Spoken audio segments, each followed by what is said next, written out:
And we are live. Hey, good evening, everybody. How's it going? Woo, woo, woo. Woo! Happy Saturday night, everybody. Happy Saturday night. Exactly. Let's see who we got so far. Looks like. Saturday night, Oh, everybody. I got to mute that.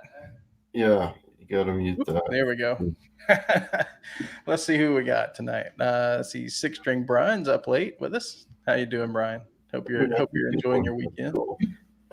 There's our buddy Krell Bar and Daniel Horsley. Good evening to you, sir.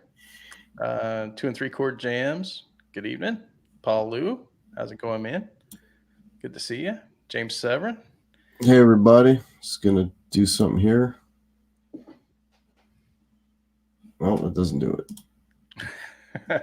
Having camera issues here, folks. There we go. I'll just stick with that. Yeah, that works. There's Lars. Hey, Lars. How's it going, man? That was a cool video Lars posted the other day. That fire or that Explorer, man. That Explorer's sexy. I don't think I saw that one. Yeah, he was doing Living After Midnight. How to play Living After Midnight. Oh, okay. He was playing the Explorer. Nice. That's a nice Explorer, man. Nice Explorer. Yeah, I never owned an Explorer. Oh, you haven't? No, there's. I've never owned an Explorer. I've never owned a Flying V. But they're cool. Explorers are real cool, man. They're big. They're big. You think the Firebird's big? Explorers are bigger. You know, I always thought the Explorers would be kind of awkward to play, but my brother had one, and I remember going out to the store with him, and I played one, and I couldn't believe how comfortable they are. They're actually, because they sit properly, right, on your lap. Yeah. And that fin goes nicely underneath your arm. Yep. You know, It's actually probably a more, what's the word? Ergonomic, probably more ergonomic than a Firebird to play. Yeah. And really and truthfully, if you want my opinion, I think Explorers are better balanced than Les Pauls are. Could At be. least for sitting down playing. Yeah. So, again, just my opinion. You know, the ones I have, that one right there is just a bear to sit and play if I don't put a strap on it. The Blueberry one's not as bad because it's lighter in the body. Mm-hmm. The BFG, it's not bad. It's not that bad at all. But watching a small train wreck dog. Oh man. There's something we should know, Doc. Yeah, you're gonna have to fill us in on that one. You gotta fill us in, man. I agree with Six String Brian. Les Pauls are the best. They could be a little better. I mean, you know, I get it. It's the tradition, you know, the way they were made originally, and that's cool. Obviously, I don't have an issue with Les Pauls. I have 3 of them. You have like double what I have in Les Pauls. Not quite double. Almost. What are you up to? Almost double. It was almost double earlier this week, man. Yeah, that's right. You played another one. Where was that, at Cosmo? No, I didn't play one. It was a guy had a smoking deal on one. That's right, that traditional pro, right? Yeah, right. And it went, and I knew it was gonna go, man. Yeah. I mean, for that price, that was a smoking deal. Yeah. But yeah, no, that was a good deal. Yeah, you sent that to me. I was like, yeah, that's not bad at all. Yeah. If there was even a hint of flame on that top, mm-hmm. It'd be sitting in this room right now. Right. It'd be here, and then I'd have to sell some. Yeah. See, I don't mind V's. I know a lot of guys don't like V's because you can't sit with them on your right leg, right? You gotta straddle it. So That doesn't bother me because that's how I play more times than not. I play more in the classical position anyway. I just find it comfortable. You know, that's what I. That's how I've been. That's how I've played sitting down for years and years. When I the brief time when I took classical guitar, that was that was drilled into me, and it eventually became comfortable. And but God, that's been 25 years ago, I guess. Now, 25, 26 years, 27 years ago. I don't know. It was a long time ago. I know the V sound. I like the sound of the V's a lot. Like it just reminds me when I last was it last October now? I think it was last October when I went to see Joe Bonamassa, and he, he played everything. He played a Tele, he played a Strat, he played some Les Pauls, whatever. The best guitar that he played that night, best sounding guitar anyway, was that V. That V was just stellar, man. And that was that Amos one, that. Yeah. The Amos V. Yeah. The one Carina. It was Carina. Yeah. Mm-hmm. That was the best tone of any guitar he played that night. It was think that's a 57, isn't it? 57 or 58? I'm not sure. Early V. I'm not sure, but those things fetch a mint. Yeah, well, those things fetch a mint. Yeah, that's Joe. Yeah, 58. Thanks, Tom. And good evening to you, Tom, and PJ and the Beard. Hey, there's PJ and the Beard.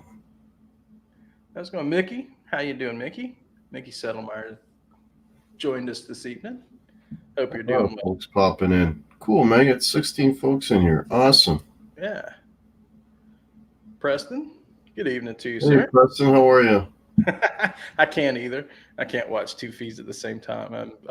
My brain capacity is too limited for that. No. Crowbar wants a Carina Explorer. Yeah. A Carina, yeah.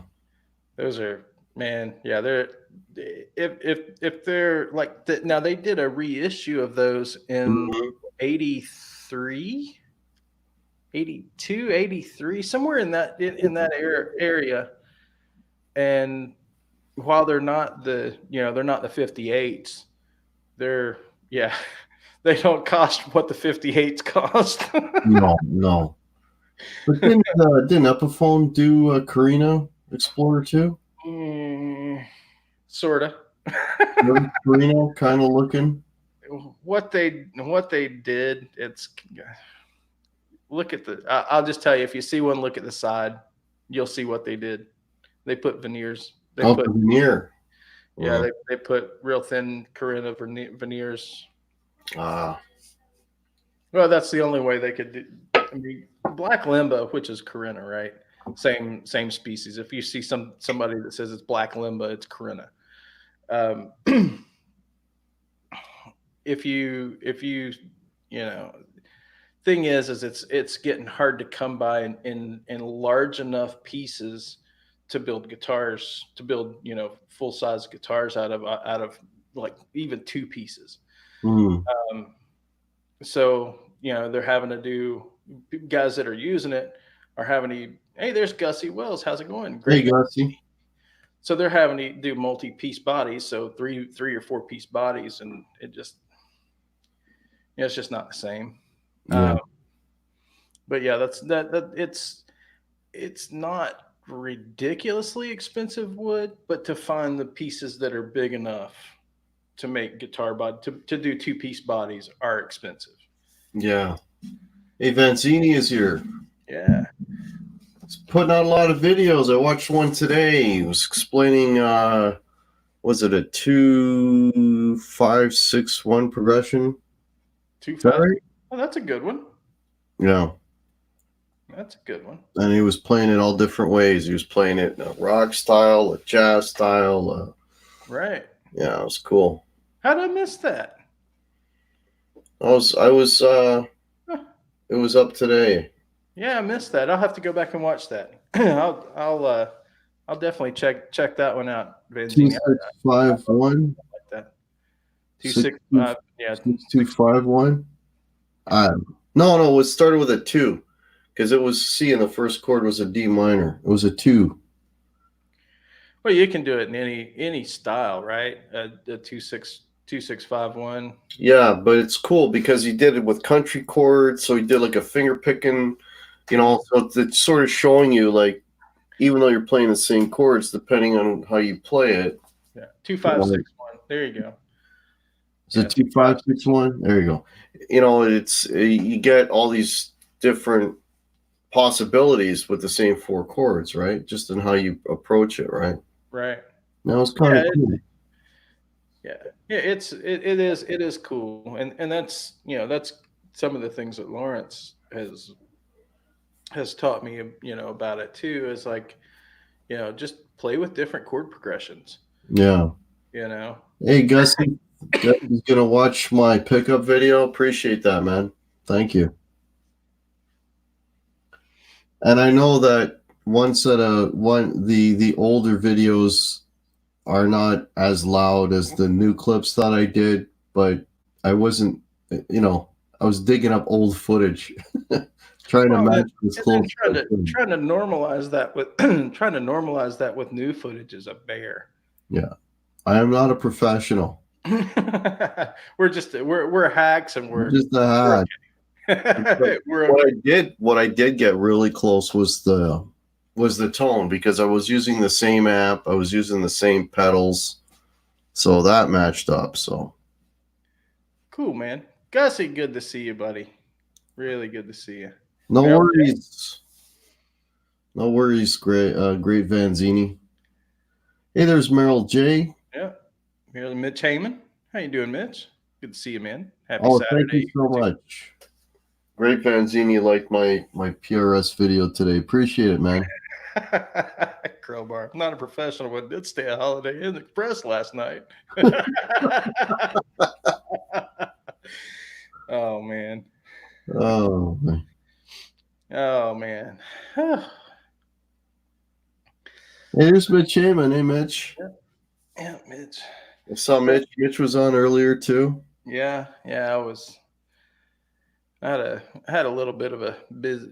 Well, I shouldn't say too busy of a day, but I do have something for you. You want to know what it is, or do you know what it is? Something that didn't get in the mail today. Something that didn't get in the mail today. Yeah. Look what I have. Yeah, look what I have. Yeah. You just beam that over, man. Yeah, right. Just beam it over through the airwaves. Yeah, for real. Yeah, I'll get it out to you. Hopefully, I'll be able to do that Monday. We'll see. Monday's gonna be crazy, but I'll try and get it out to you as soon as I can. Well, I appreciate it. I got a gig on the 29th, so 29th, yeah. If I could get it that week and throw it in the board here and see if it plays well with others, then I'll use it at the show. Well, it's going to play well with the 87. That I know that, yeah. Yeah. And it should play real well with the 74. Yeah. So. And some of you guys were in the place that we are not supposed to speak of earlier, but you guys were told me that sort of went out the window real quick. Oh, but and Lawrence sent you a handful of LPD stickers. Oh, sweet. Lawrence sent me pics. And some pics. What? Lawrence gave me pics? Goddamn. Yeah, look at that. Ah, that's nice of him. Cool, man. I don't have any of those anymore. The one he gave me, I'll take a couple. There's a lot there, man. I'll take one. How's that? I just need one, man. But I was going to say, yeah, you guys with the Behringer. So I did what you said, guys. Mitch was saying, there's a few of you in here that were giving me some tips.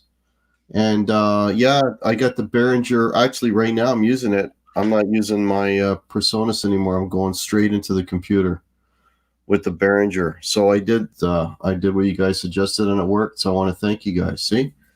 So another problem solved. The community comes to the rescue. Right.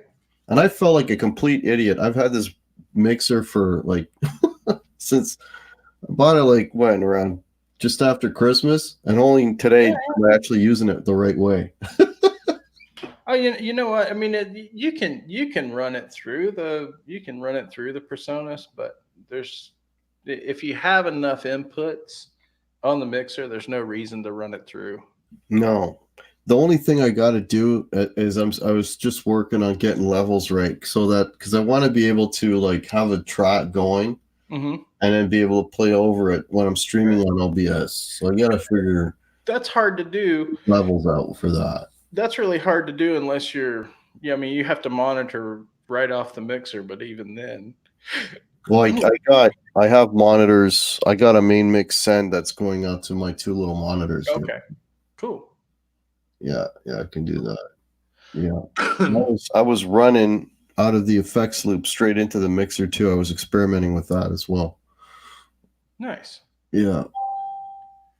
6 String Brian says it's better to run through a good audio interface.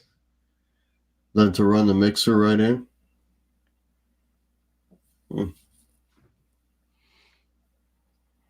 Yeah.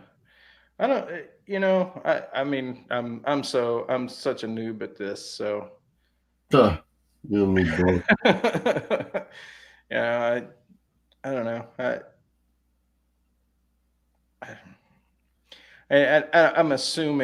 I'm going to assume that Brian, you're not talking about like the 2i2 or something like that. Some of the lower end interfaces. I'm assuming you're referring to some of the higher end interfaces, and I would probably agree with that. Yeah, I got a 2-channel PreSonus here. That's what I've used up until now. Right. Gussie, we're miles ahead. We're miles ahead of Gussie. Wait up.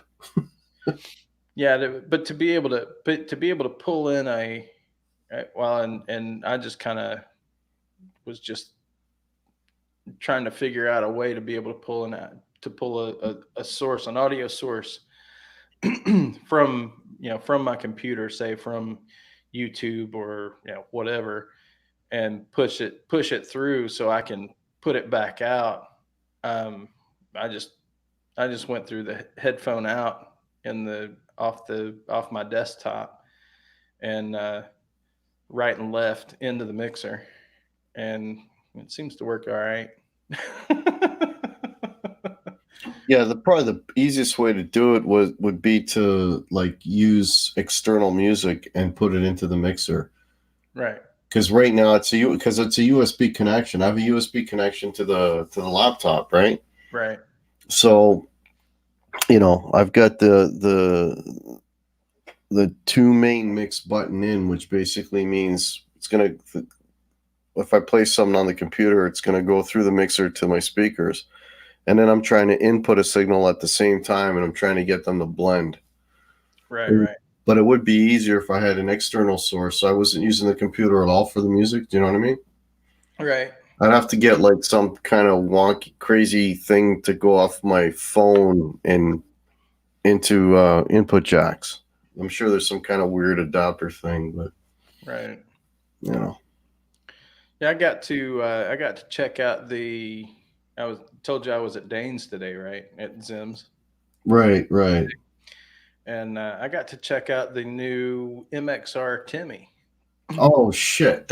I'm dying for that. How was it? It's kind of cool. I mean, it does that transparent overdrive thing quite well. It's got a three position mini toggle, for the clipping, so you can get. The one thing I noticed, and when Dane puts out his video, if you watch it,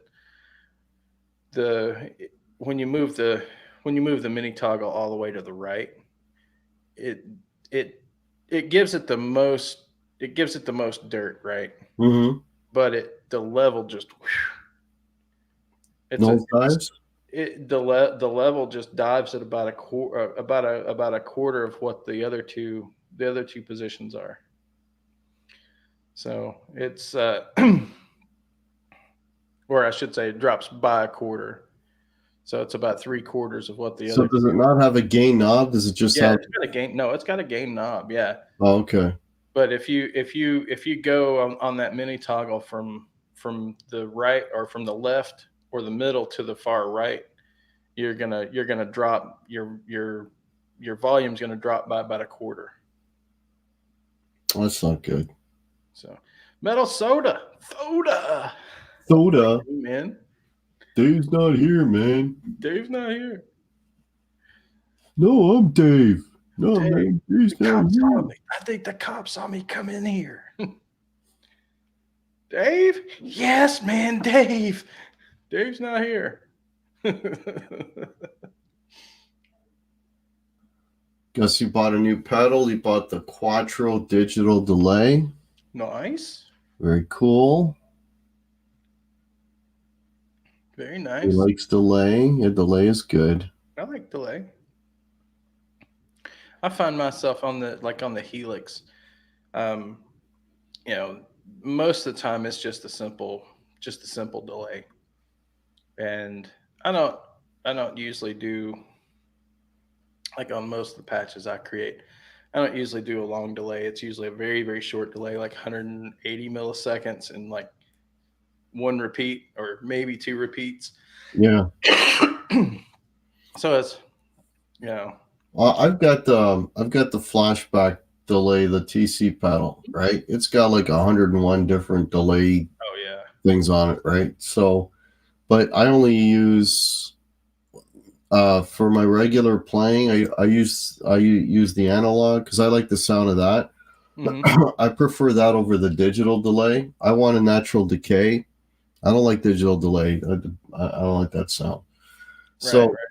so I use the analog delay, and then if I'm doing like 50s kind of rockabilly, like summertime blues, that kind of thing, then I'll put some slapback on. Yeah. You want that slap back. Yeah. You know, I got the slapback on there, and then there's this really kind of wishy-washy kind of ambient setting that I use for when I'm trying to cop that crazy flangy guitar sound for Sanctuary. Gotcha. Right. And it does it all. Like and it does way more than that. It's just, I don't, Well, then you got the tone print, and then you got the tone print ability of that pedal too. Yeah. You know, Well, you know what's funny with the tone print? I have a mini Hall of Fame, which does the tone print also, right? And when I first got it, I'm like, this is really cool. You program the thing on your phone. I'm beaming all kinds of shit into it, Right. Let me try this one. That one sounds cool. Let me try it. But you don't know what they sound like until you beam them in, right? You're just going off the names, right? Yep. And everybody and their nephew's got a custom tone print or hollow, reverb, right? Yep. So I'm beaming them all in. And after like doing that for a while, I decided, you know what? The one I actually liked is the one that came with it. So this thing can do 101 different reverbs. I just went back to plate reverb, and that's all. Right.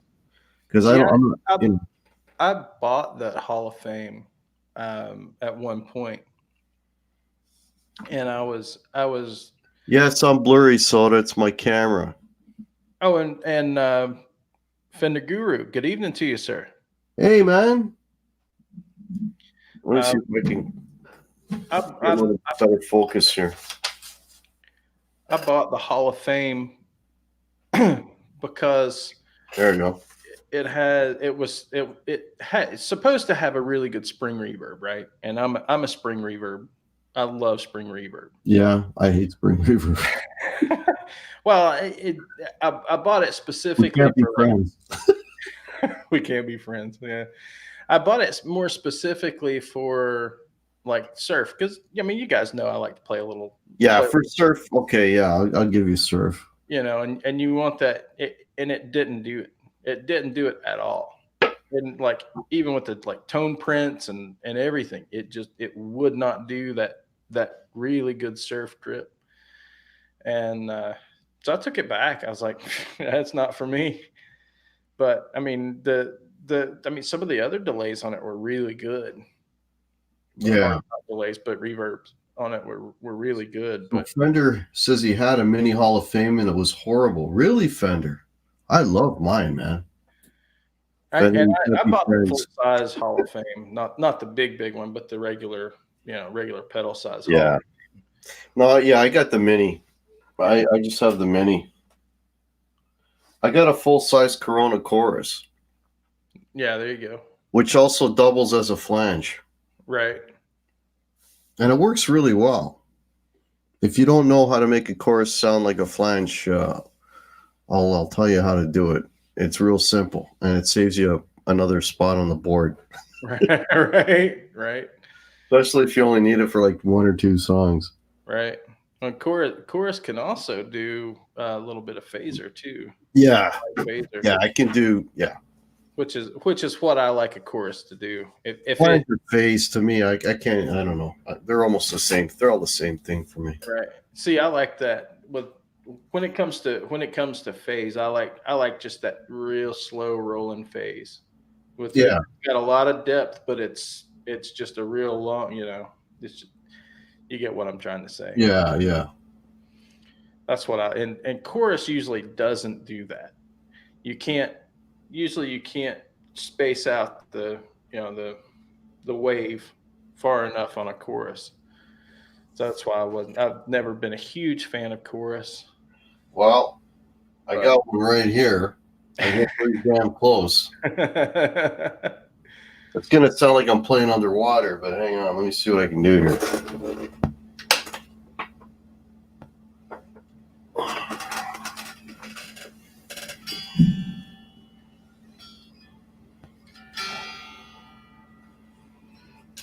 Do you hear guitar? Yeah. Okay. Yeah.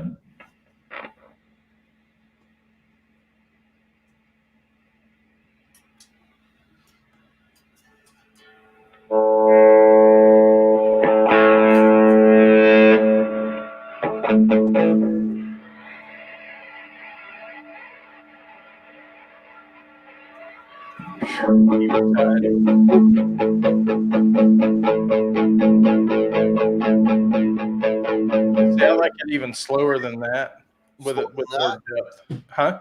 Slower than that? I like it slower than that with even more depth. Okay.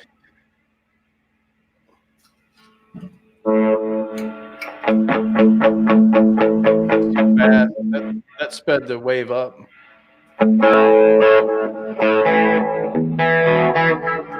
No, it's when the depth, there's a sweet spot. When you go past it, Right. it's actually sounds like it's speeding it up, and then Okay. because I actually slowed it down.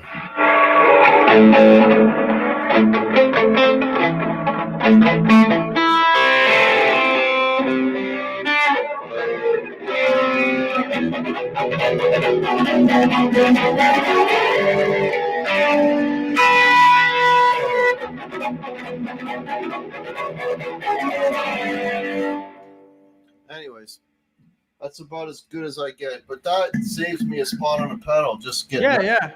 As long as it gets in a gig situation, as long as it gets close, right? Oh yeah, it's one song, right? Right. And if I was gonna do Ain't Talking About Love, I can get away with it too. Right. The trick with Ain't Talking About Love is not so much that you got to have that delay going too. Right. Fender Guru, thank you, man. I'm glad you got some use out of the theory video. So, I have another one. I have one more scheduled to come out. I believe it's on Tuesday.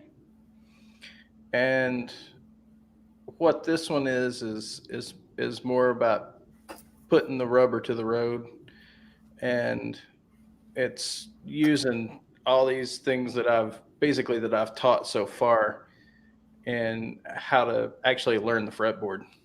So any of you guys like myself that are still learning the fretboard, some good tools to look or to use and learn the fretboard without really thinking you're learning the fretboard. Hey, old bro Rody is here. I didn't see you earlier. Hey, Uncle Rody. How goes it?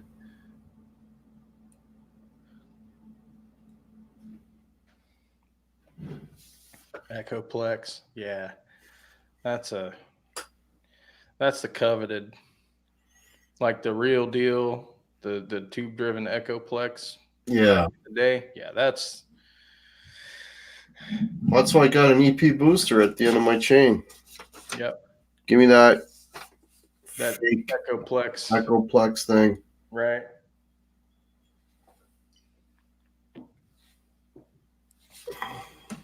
That's right, Krellbar. Learning to play guitar without learning to play. Yeah, tricky in learning. Yep, trick you. Yep. Oh, the real EP3. Yeah, that's the real. Yeah, exactly. The real EP3. The old school. Got a CH1 on my pedal board. Oh, that's right. Yeah, Gussie has an old EP3. Real deal Echoplex. Real deal? Wow. Yes. That's the size of a Buick, though, isn't it? Yeah, they're big. They're big machines. Yeah. Great Vanzini wants nothing to do with actual tape devices. A little past that, are you, Vanzini? Oh, that's awesome, Preston. New student. Nice person. A motivated student. That's Yeah. That's What's that like, Preston? That's a dangerous thing right there. Having a motivated student. Yeah, I've never experienced that. What's that like?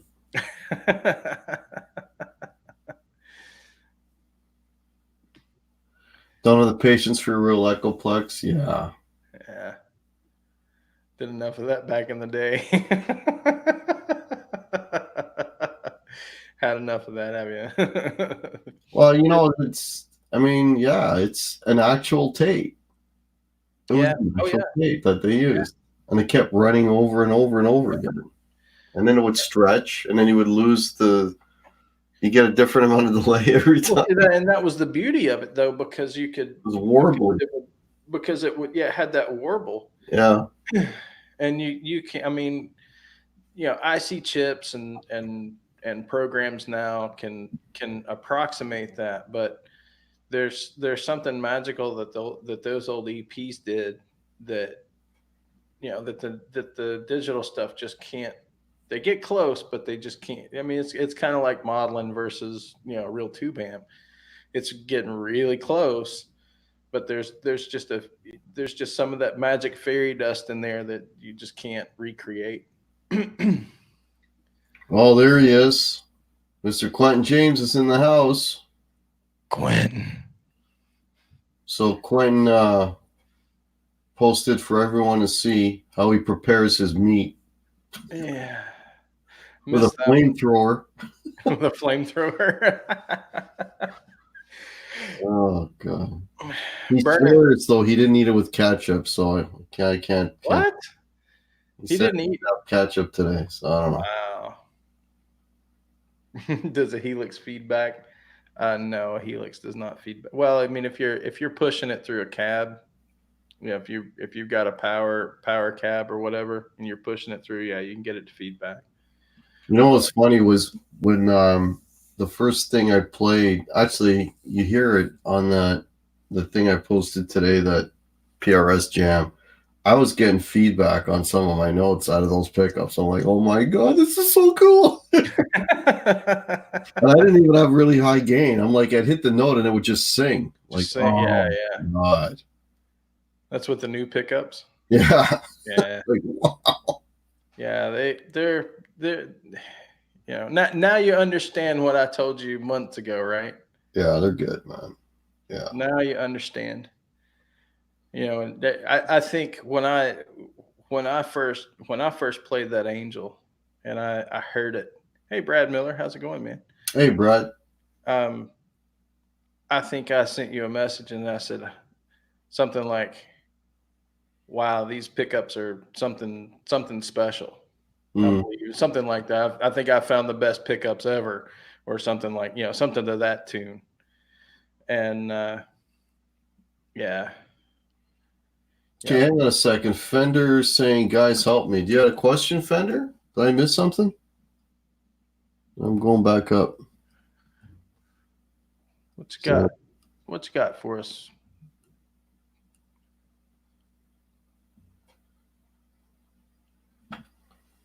What's up, Andrew?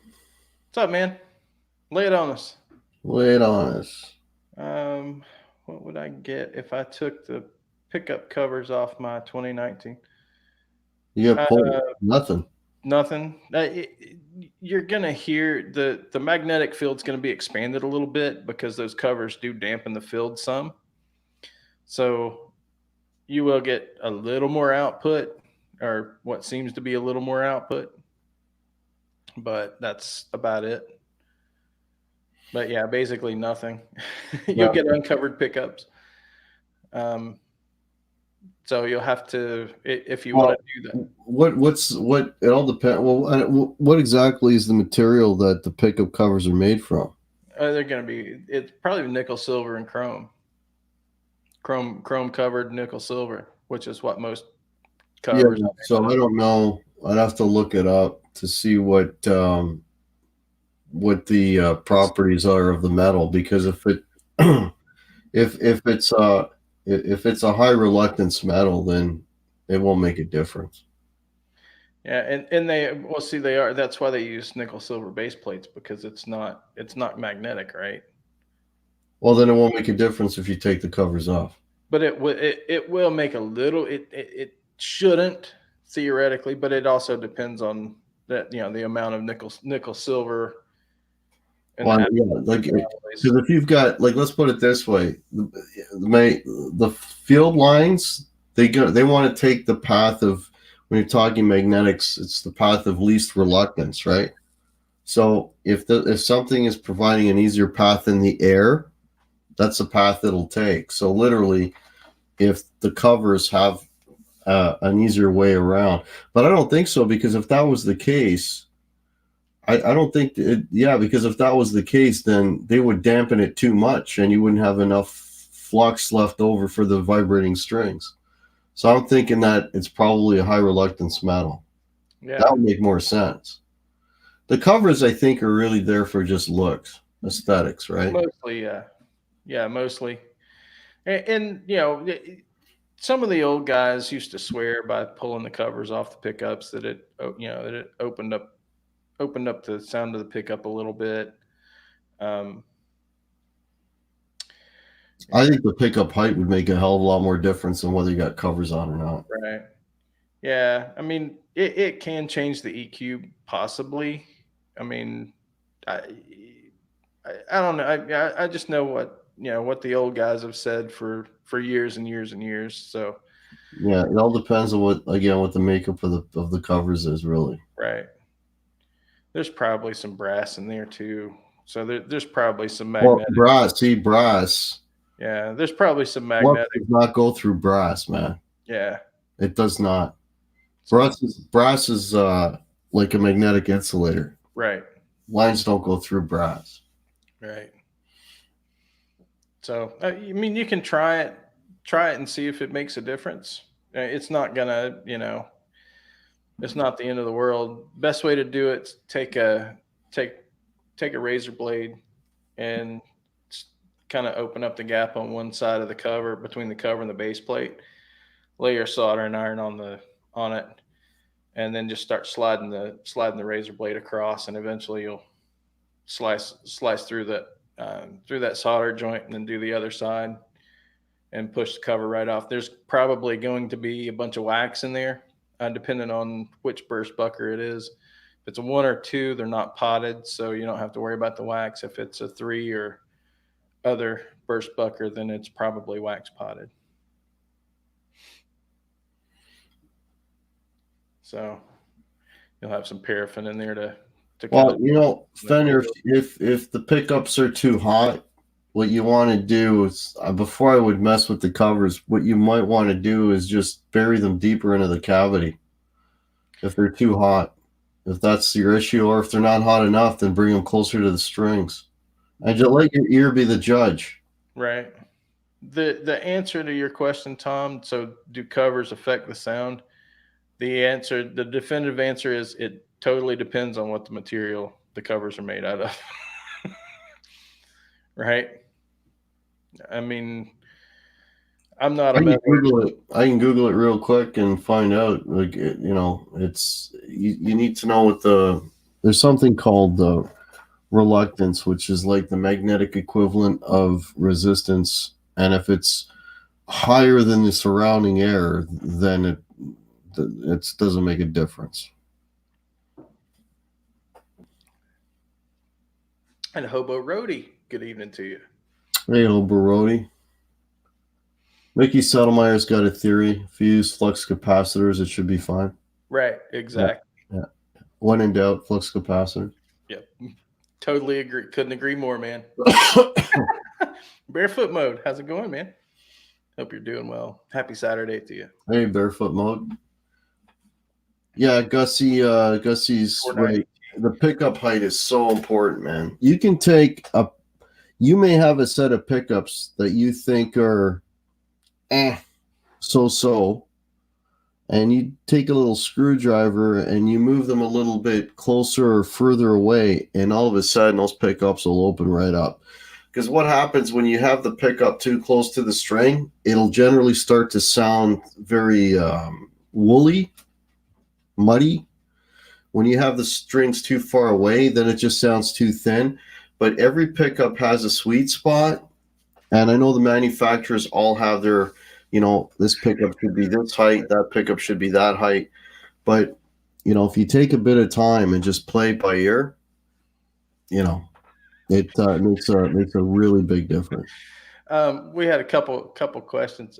Brian, yes, a 498T is a bridge pickup. T, anytime you see the T designation on a pickup, that's treble. That's treble T, yeah. R is rhythm, which is neck. And you know how you find out if you've got a set of pickups and they're not labeled, you know how you can figure out which one is the bridge and which one is the neck? Two ways.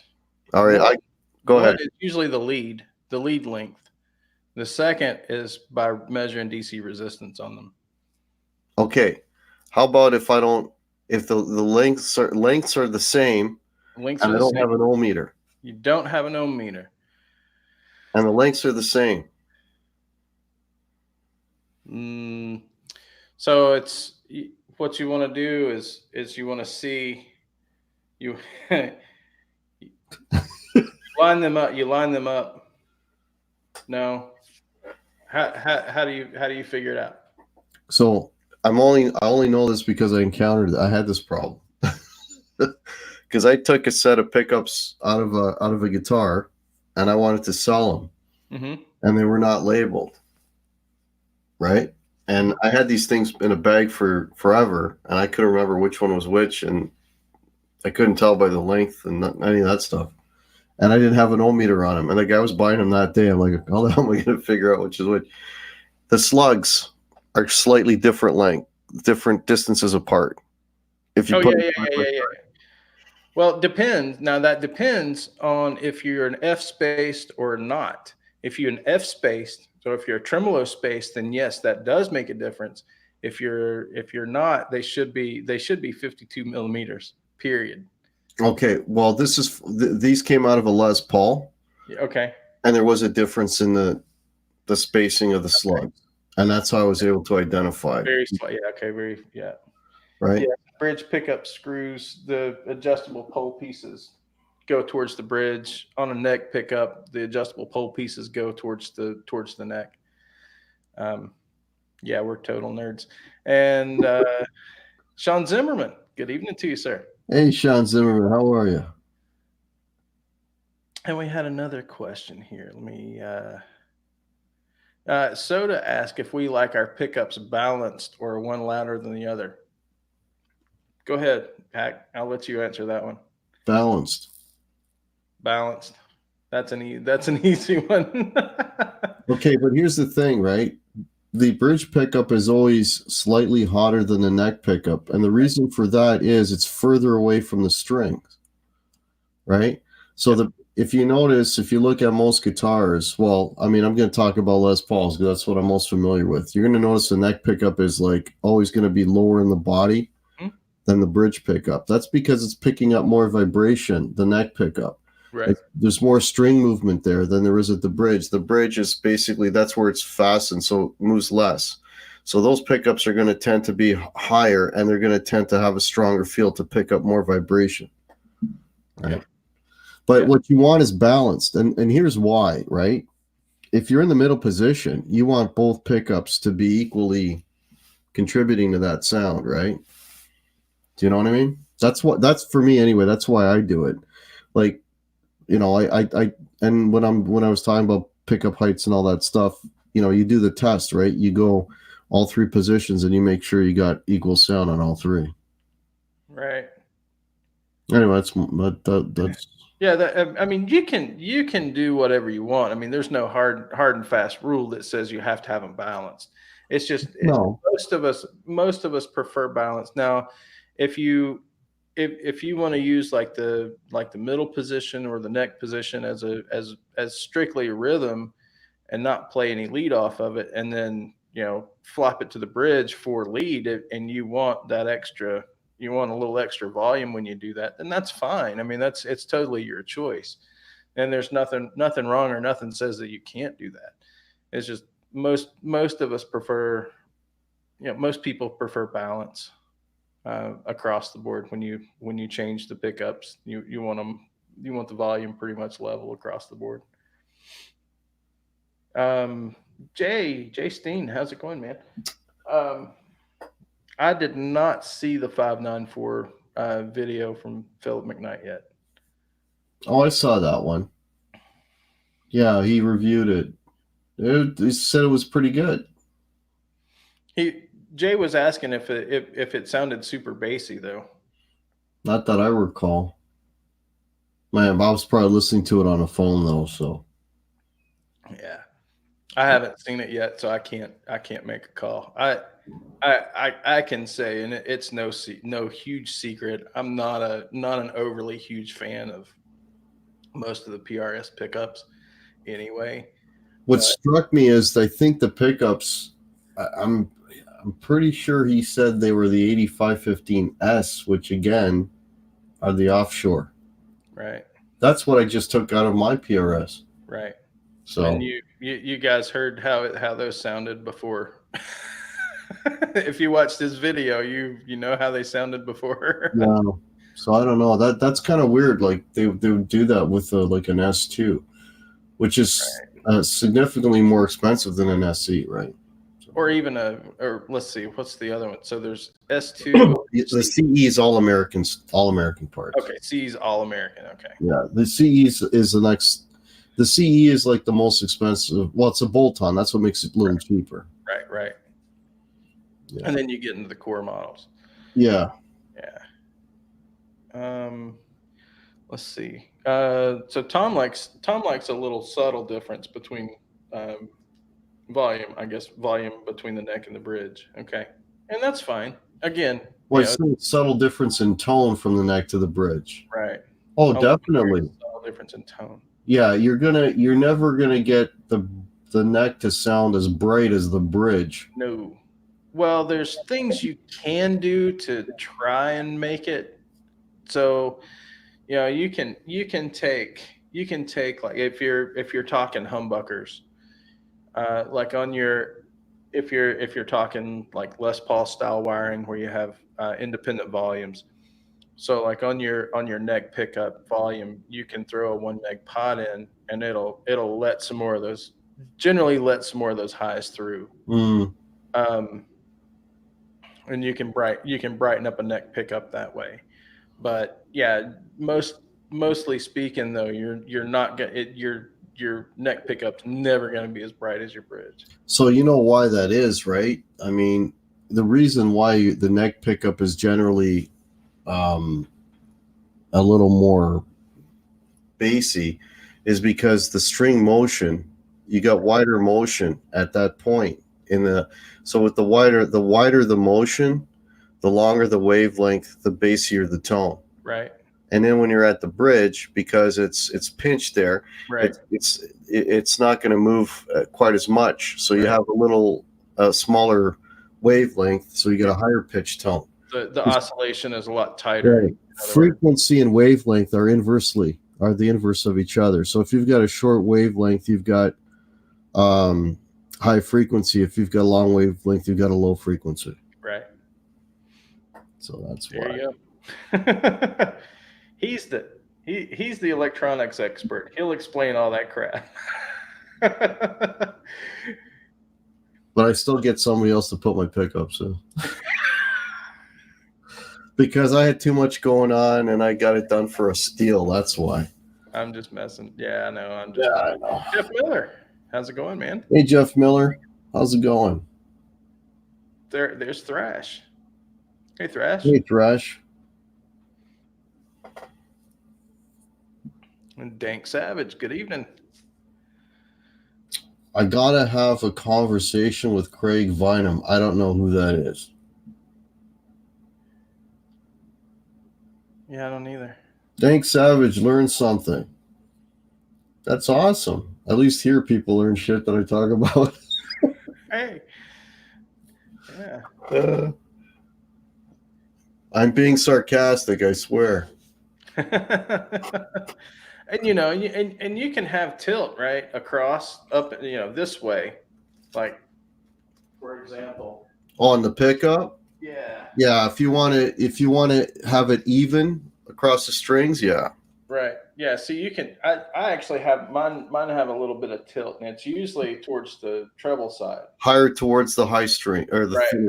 Yeah. A little closer towards the treble strings and a little further away towards the bass strings. Right. And that's and what I'm listening for there is for it to be an even sound across each string, right? So I want to hear each string.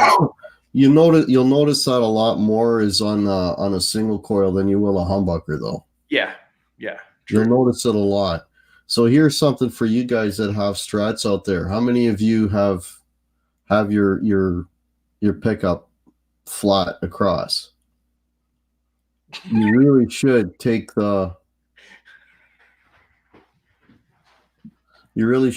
it a little bit higher on the high strings. We would have a great I don't know who this guy is, Gussie. Oh, there you go. Yeah. He's showing it. Mine are tilted. They're not tilted much, but they are tilted. Yeah, they're yeah. Yeah, I got the same thing on mine. I heard Greg Howe likes the bass a bit lower than the treble. Yeah, you're just trying to make sure that you've got even sound as you strike the strings, right? You want to be able to hear the high strings as well as the thicker strings, right?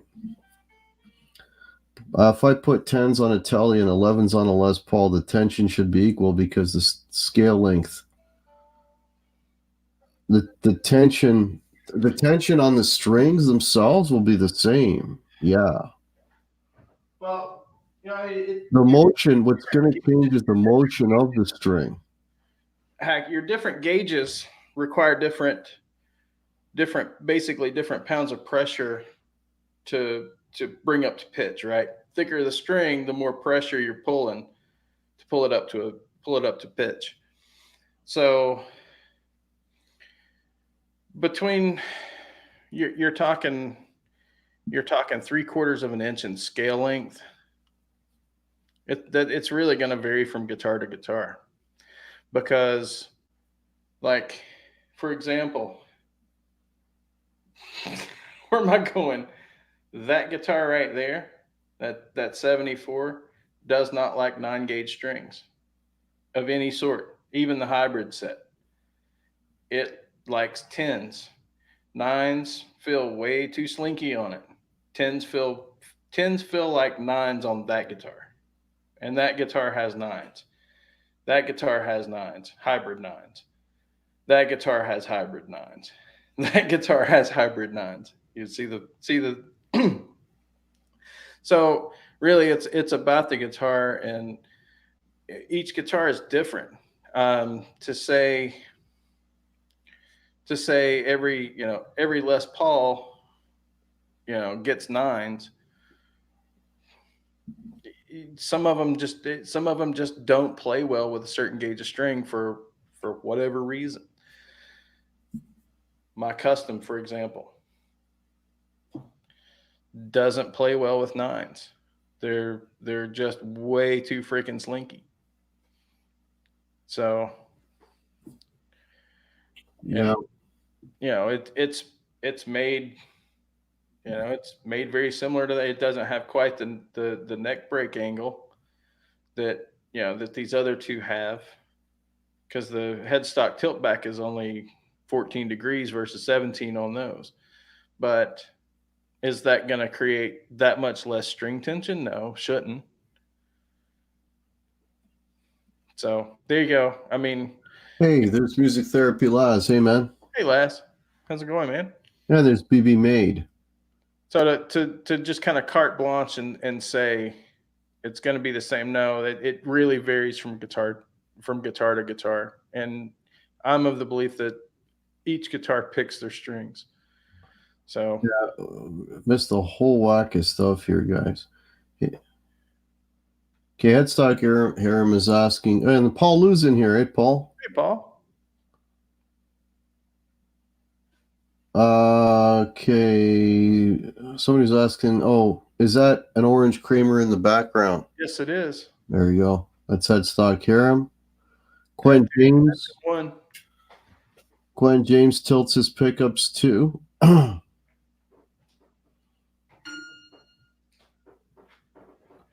Finger crawl exercise that Tim Pierce does.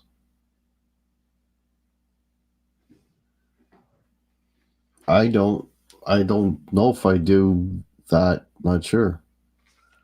Yeah, it's a nice looking guitar. This thing is basically brand new. I think I've played it like 2 or 3 hours, maybe. I'm surprised you still have it, honestly.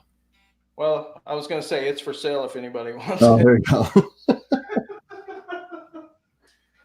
Seems like the harmonic overtones will be attenuated near the bridge, changing tone and reducing volume, but I don't actually know. Hobo Roadie, what were you referring to there?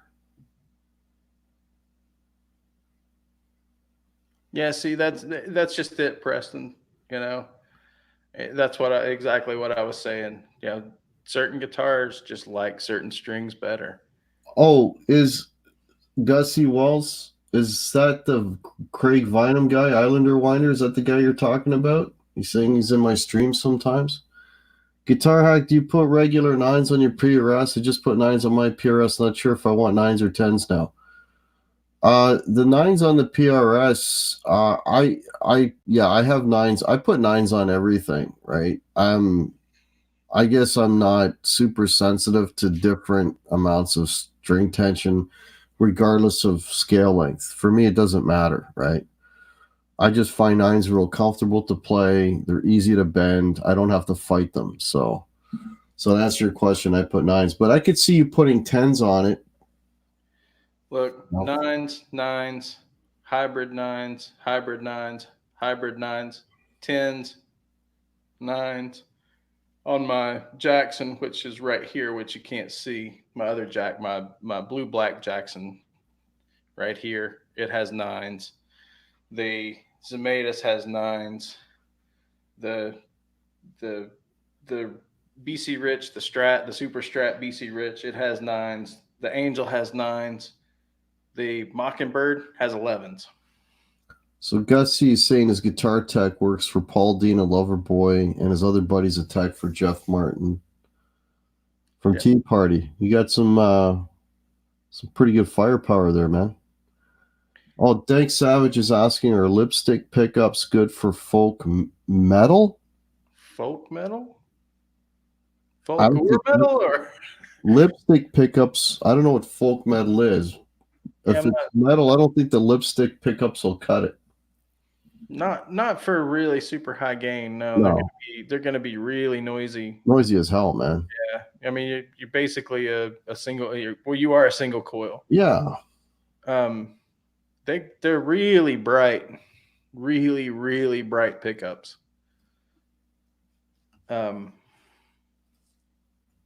So yeah, I'm the same way. 9 to 46 headstock here. That's well, all of my Gibson Sands the custom are 9 to 46, and so is the Zematus, and so is the Angel. Okay. He's your friend, not your tech. Okay, I got you, Gussie. I'm just getting caught up here. Sean Zimmerman, it depends on string gauge and action, how the strings are mounted through body, wraparound, or whatever all makes a difference. Anything that affects the vibration of the string matters, if that's where you're going, Sean. I mean, the biggest thing are your break angles, right? How your strings break over the bridge, the angle at which your strings break over the bridge and break over the nut. That has really more to do with it. As far as how the tension feels, not if they're through body or whatnot. I mean, because if you look, you have two fixed points. You have the nut and the bridge, and those are your fixed points. The last thing you really want is sympathetic vibration behind the bridge and behind the nut. Gabriel Tone Guitars, hello, says we're way overthinking this stuff. We're not overthinking it. We're answering questions, man. Yeah. That's all we're doing here. Yeah. Yes, Hack, that's him. Oh, okay. There's tons on everything. I was ready. I was thinking the tone seemed fatter as well as louder at the neck with louder overtones. And it favors the primary pitch and pure tone at the neck balance, but I could be wrong. My ear is unrefined. No, you're right, Hobo Roadie. It is louder at the neck. It should be louder at the neck. Yeah, because you got more string movement at the neck. Right. Right? That's why they put the lower output pickup in the neck, because it doesn't need that much. Because the string is vibrating like crazy, it's easy to pick up. Yeah. Right? And that's why generally your neck pickup is going to be lower, because you got so much string vibration there. Right? And that's why the neck, the bridge pickup is always way higher, and it's a higher output because there's a lot less vibration at the pinch point, at the break point, than there is, over at the other end. Have you guys had a guitar that the neck itself the ceiling out of tune? Yeah, absolutely. Does ceiling fans affect tonal balance? It all depends on what color your guitar is, Stink Savage.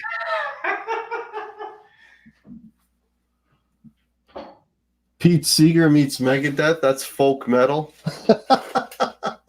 So this SG here, right?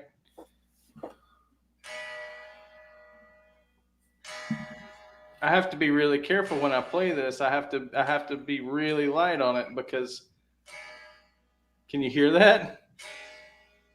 I'm barely moving the neck. Oh, really? It's that loose, eh? Yeah. It's just nature of the beast with an SG, man. Because your heel is so far back, right? And you don't have that, you don't have that heel starting at like the 13th or 14th fret like you do on a Les Paul. Yeah. Back here, so that's a weak point. Yeah. Yeah, so I mean, it's just something you have to be, at least with me, it's just something I have to be mindful of when I'm playing, not to put a death grip on it and pull it out of tune. Yeah, Merrill J, I've never used 8s. Not that there's anything wrong with it. I just, you know what? I think 8s would be even hard to get. At least here, I don't see anyone selling 8s here. I sold one of my SG Soda, not the white one. The white one stays. I love the white one. But here's another one, the Firebird. Because it has such a long neck, right? Same thing. The heel doesn't start till down here like 17th fret. So same thing. So Headstock Hiram is saying after he did a fret level, crown, and polish, it seems that the guitar sounds better and has more sustain. Is that me? Or well, if you did a fret level crown, if your frets are all nice and smooth, that's gonna change your fretting hand, and yeah, it will have an effect on your sound. It should. You won't be fretting out for one thing. If you're not only that is if your frets are polished and they're basically like glass, then you've got less. You've got less resistance. You don't have any of those micro fine scratches for the string because the string's oscillating at the pinch point, right? That's where it stops, which is where your finger is. So it's going to carry a little bit more if your fret is absolutely polished to a mirror. I hope that makes sense, right? Okay, Hobo Roadie's again going on about. He says it's thinking it changed the volume balance of tone versus overtone in your note. I can't hear it, but I imagine it might be there. Asking you guys. If anything, I think it's if you had if you had a rough neck and now it's nice and smooth and your fretting is better, then everything is better. I don't think it's a bad thing, Hobo. Right. But as far as like overtones and I don't know. I don't know.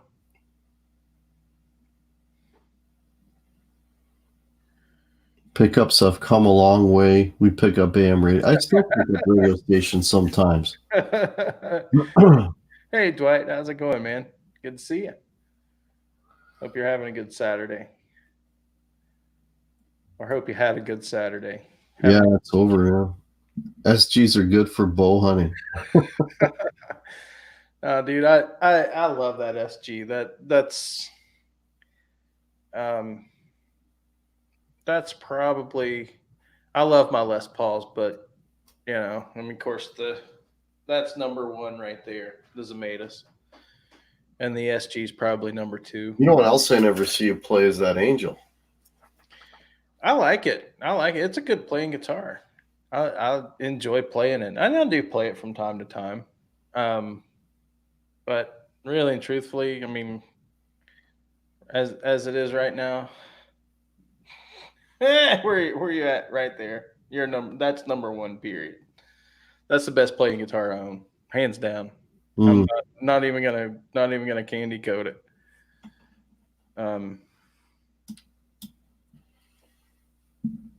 Yeah, you know what? If you ask me what the best playing guitar I own, that'd be tough. That'd be really tough. It might be Snots. Okay. It might be Snots. That's your best sounding Les Paul. Well, huh? Yeah. What's those pickups?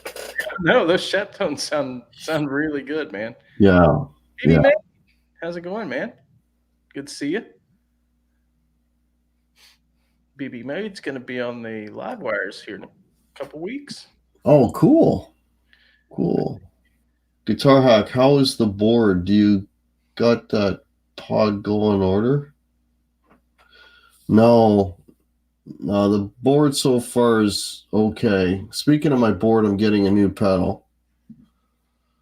That is it's in that box. Javelina right here. The Javelina. Because I'm telling you, man, the friggin' Tube Screamer is just, I've had it with the Tube Screamer. And that thing does what the Tube Screamer should do in spades. Yeah. When I get that pedal, I'm going to do a demo of it, and then I'm going to do an A-B between that and the Tube Screamer. That's a Tube Screamer killer, that pedal right there, man. And Electric Gypsy Blues, good evening to you. Hey. Well, hope you're having a good weekend. Snots wins by a nose. Crowbar, yeah, of course. That's Blackie. Snots wins. Yeah, that I mean, really and truthfully, just all joking aside, I think that those pickups are the best sounding pickups you have in a Les Paul right now. Yeah. Well, you know what? The Sheptone pickups too are the guy sells like they're priced very well too, eh? Are they? They're boutique pedals, but you're not paying boutique prices. You know, actually, Visual Guy is doing something with Sheptone right now. Oh, Jacob is. Yeah, yeah. He's going to be doing because he does all a lot of pickup stuff. He's going to be doing something with those, and they're not the ones they're not the I have Heartbreakers. Okay. He's got a few different pickups, and he's going to be doing a set. Yeah. Hey, happy birthday, Electric Gypsy Blues. You're 50 today. Congratulations, man. Yeah, congrats, man. I remember 50. I've still got a few to go before I hit there, but I got shoes older than you. Oh, guitar hack. Most of my Les Pauls in the back seat of the truck in a case. Oh yeah. Dwight he's been having major flooding issues where he's at in Mississippi, man. Oh man. Got to go. That sucks, man. 38 plus feet. That's brutal. Holy shit, man! That sounds like Noah's Ark. So Dwight, what is flood stage on the river? So what is like? So I know because I lived in Oregon. So you've got like action stage, you've got minor flood stage, and you've got like major flood stage. So what is like the lowest part of major flood stage? You got that wrong. Tube screamers kill if you toss it at someone's head. Yeah. You know what, Jay Steen? Yeah, the Wampler Tumnus Deluxe, that would be a good solution too. The only problem with the Wampler Tumnus, or any Wampler pedal for that matter, is the price. They're way too expensive.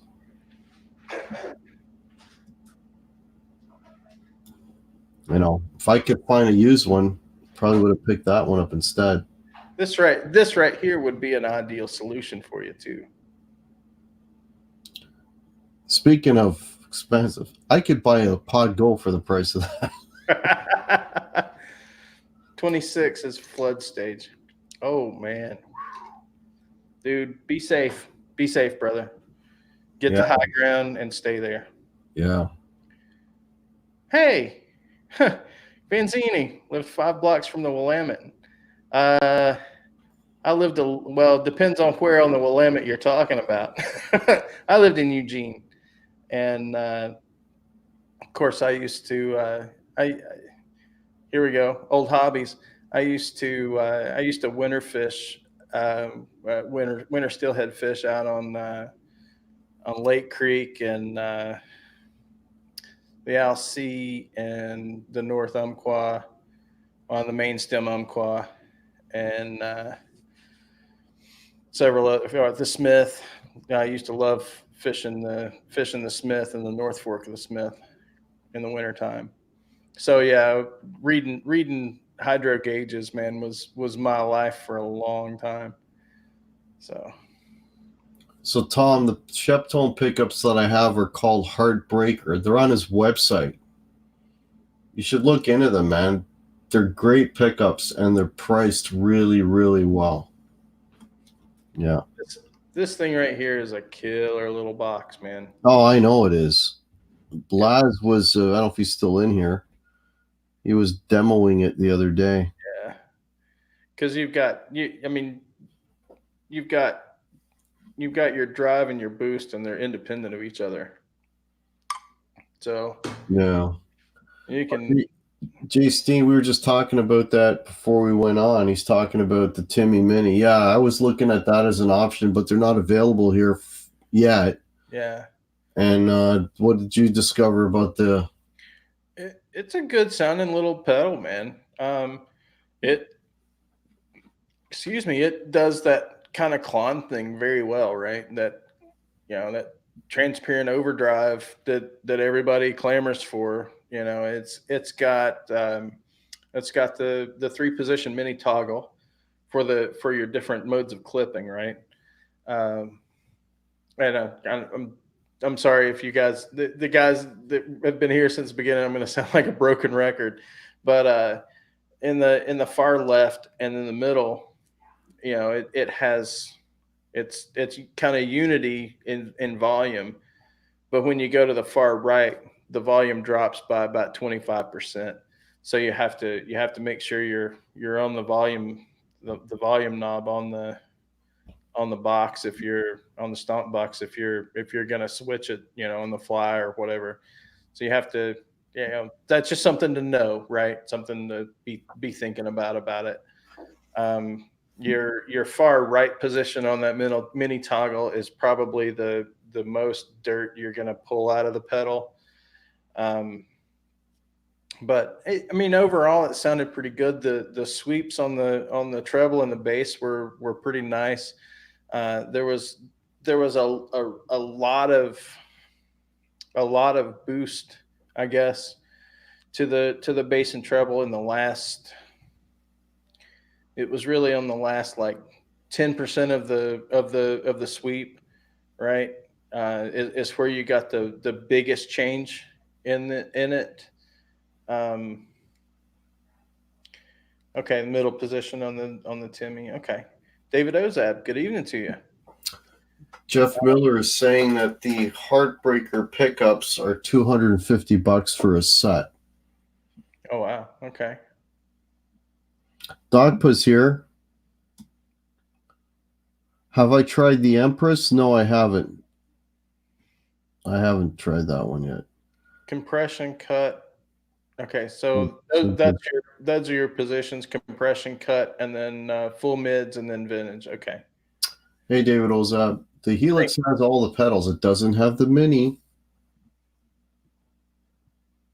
Maybe that'll be what do you call it? An update. Empress is made in downtown Canada. I'll take your word for it. Downtown Canada. Main Street Canada is pretty long. Yeah, it's a little long. Oh man. Oh. $250. What does a set of a Gibson pickups go for? You're about the same price. Same price? They're about $125, depending on what you get. They're about $125 a piece. So they went up because at the time that, like, they used to be cheaper. I guess they got popular, and now it depends on which pickups you get too, right? And if you buy, well, you can buy them used for a lot cheaper than that. You use it. Yeah, I'm talking like you can buy a set of 57 Classics on the used market for as cheap as $125 for the set. So, it just depends, But new, you're probably two bills on 57 Classics. At least 175, more in the line of $225. So yeah, not that far off. Brian wants to try the Wampler compressor. Yeah, I spent a little bit of time with that. It's pretty good. Brian, if you want a compressor, get the Keeley. I was gonna say that. I'm not joking, dude. There's some magic fairy dust in the Keeley 4-knob. Dude, check out the Keeley 4-knob compressor. It's probably, in my opinion, it's the best compressor on the market. And it's right down his alley because it's very what's that word? Pretentious. The most expensive freaking compressor you'll ever find. The 4-knob's not that bad as far as cost wise, but that's over $300 easy here. What? Easy. Oh, no yeah. way. Keeley? They're only like 150 new here. No. Yeah, the 4-knob. The single pedal, the single Keeleys aren't that bad. I'm gonna look it up right now. Okay, go ahead. In Canadian prices. In Canadian prices. Okay. Canadian price. I'm looking it up. In Canadian price. All right. That's right. Metric money. In metric and that funny colored metric money. $400 in Canada. Wow. Oh, did he look it up already? Oh no, well, I don't know. Preston looked it up here in Canada. I'm not kidding you, man. You have no idea what we pay for stuff here. It's crazy. Yeah, duties. Yeah, you guys up in Canada get just freaking hosed when you try and Totally. across the border. Totally. Well, not only do you have to pay the 13% sales tax, you have to pay duties on top of it. And well, in Ontario, it's the sales tax as well, right? Right. Why can't I find the bloody search on this? Oh, there it is. Yeah, you want the Keeley 4-knob. Keeley compressor. Yep.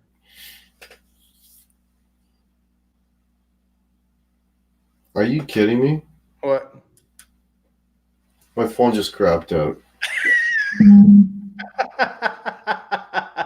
Hang on. I literally hit search and... Here, I'll have to do it on the computer. Hang on. Let me open another window here. This will be faster anyway. It's the Keeley Compressor Plus. And okay. Let me change to Canada. $129, man. Brand new. Hang on. I just changed it to, well, that's in Tennessee, but 137, 156. They're not that expensive, man. I'm Keeley Compressor Plus. Yep.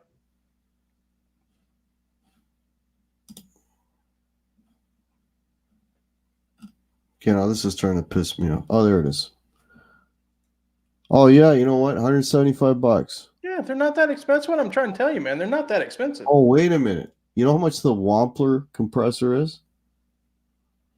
It's $240.99. Yeah, dude, seriously, get the Keeley, man. It's a killer. $175. That's not that bad. Get the Keeley Compressor Plus. It's the four knob compressor, man. You're not going to find a better compressor for the money on the market. Most Keeley stuff is really stupid expensive, man. But Keeley makes stupid good stuff. Stupid good. Keeley makes stupid good stuff. So, yeah, that's right. Down in New Jersey, my phone died. I couldn't handle that many zeros.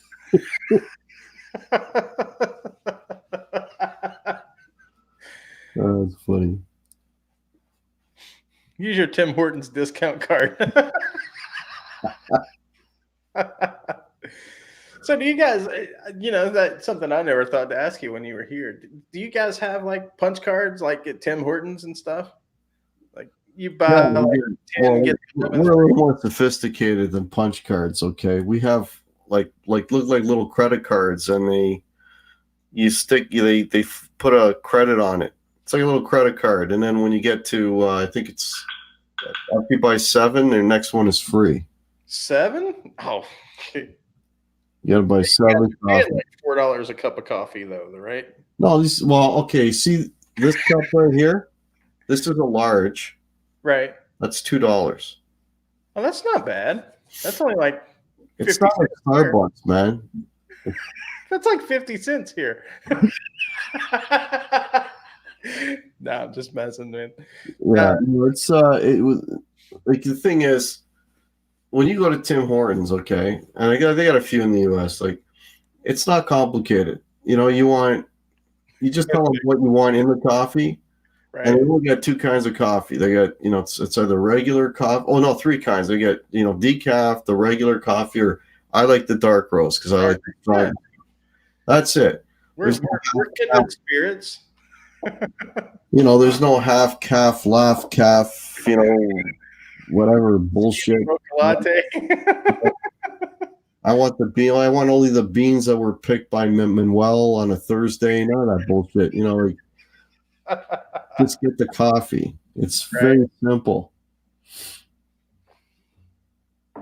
Iced cappuccino. Yeah. Iced cappuccino latte, skinny, venti, Yeah. origami. Oregon. It's We don't like, have baristas. There's no baristas in the Tim Hortons. They just pour it in the cups and hand it to you. They're not putting designs on it or like right. work. Hey, I tell you what, man. I go to a place and order coffee. That's what I want. I want friggin' coffee. Every once in a while, like I want to go to like Starbucks and get like a pumpkin spice latte, when they're selling them. But We get that kind of stuff too. Yeah. yeah, I mean, every once in a while, it's fine. But most of the time, dude, if I want a coffee, man, I just want freaking coffee. I don't. Yeah. Well, Yeah. you had a good. We went to a good coffee place you had there. Yeah, Dutch Bros. Dutch Bros is good coffee. That place was good. I like Yeah. that place. That But was probably the closest thing to a Tim's you have down there. Dutch Bros is funny, man, right? Because it's all these like college age kids working there, right? Yeah, they were talking to us. I'm not used to that. Yeah, and it's like you place your. We went when we went through. It wasn't that busy, right? So it wasn't they didn't have the one that comes out and takes your order, right? And usually it's some one of the girls or it's usually girls, but one of the girls comes out with with their little Oh, really? huh? You're in your car and they come out to your car? Yeah, they come out to your car with their little touchpad order thing, right? And All right. Wow. their little tablet, right? Their little tablet, right? And Right. they've got a little card reader on it. So they sit and take your order, and they'll just go from car to car to car. Right when it gets backed up, they'll just go from car to car to car taking orders. And Oh, so you're waiting to get to the intercom. That's a good idea. right. Do that here. So by the time you pull around, they've got your That's drink. good, man. That's smart. And you've already paid for it because they take your card if you're paying on a credit card or whatever. Right. They'll take your card right there when they take your order, so it's already paid for. They'll stamp your punch card, and then you grab your coffee and you're gone. So yeah, we don't have that at Tim Hortons, man. There could be a friggin' going line around the block. You don't get your stuff till you yell it in the speaker. That's funny. Yeah, we don't do that. Yeah, Dutch oven. No, it's Dutch Bros is the name of the place. And Great Benzini, he's in Oregon. He knows Dutch Bros. And they right there too. They had well that's where they are is where they started in Bend, I believe Bend, Oregon. It's where they're headquartered, and they've made their way down. They're California, it's like some parts of California and even here in Arizona. We have quite a few of them now. So yeah, Jimmy Biter. If it's not plain coffee, it's a milkshake. right. That's about right. And look, my coffee is black. I no cream, no sugar. Just give me black, straight coffee. I like my coffee like I like my whiskey, black, straight, not black, but straight. Yeah. I usually go regular, one cream, one sugar. That's how I do it. Yeah.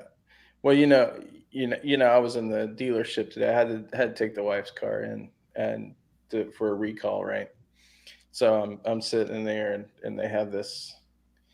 It was a coffee station, right? It's touchscreen coffee station, right? Oh boy, that stuff tastes good. Been sitting in there for.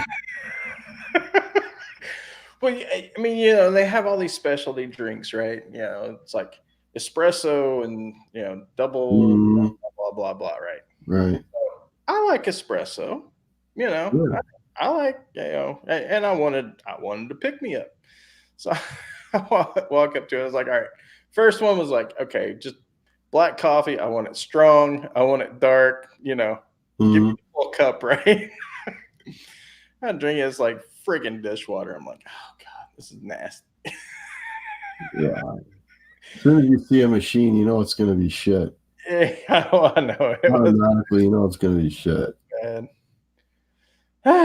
Yeah, and then so I went back because I was getting pretty hard up. So I went back and got an espresso, Oh, double shot espresso, make it extra strong.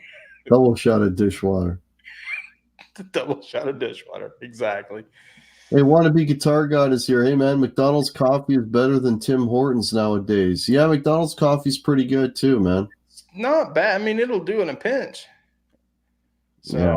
No, they're really, at least here, they're giving Tim Hortons a run for their money. That's for sure. really, McCafe is coming on strong, huh? Yeah, the cafe's coming on strong. What? So what do they charge there? Because here it's like $1. If you want just a regular coffee, it's $1.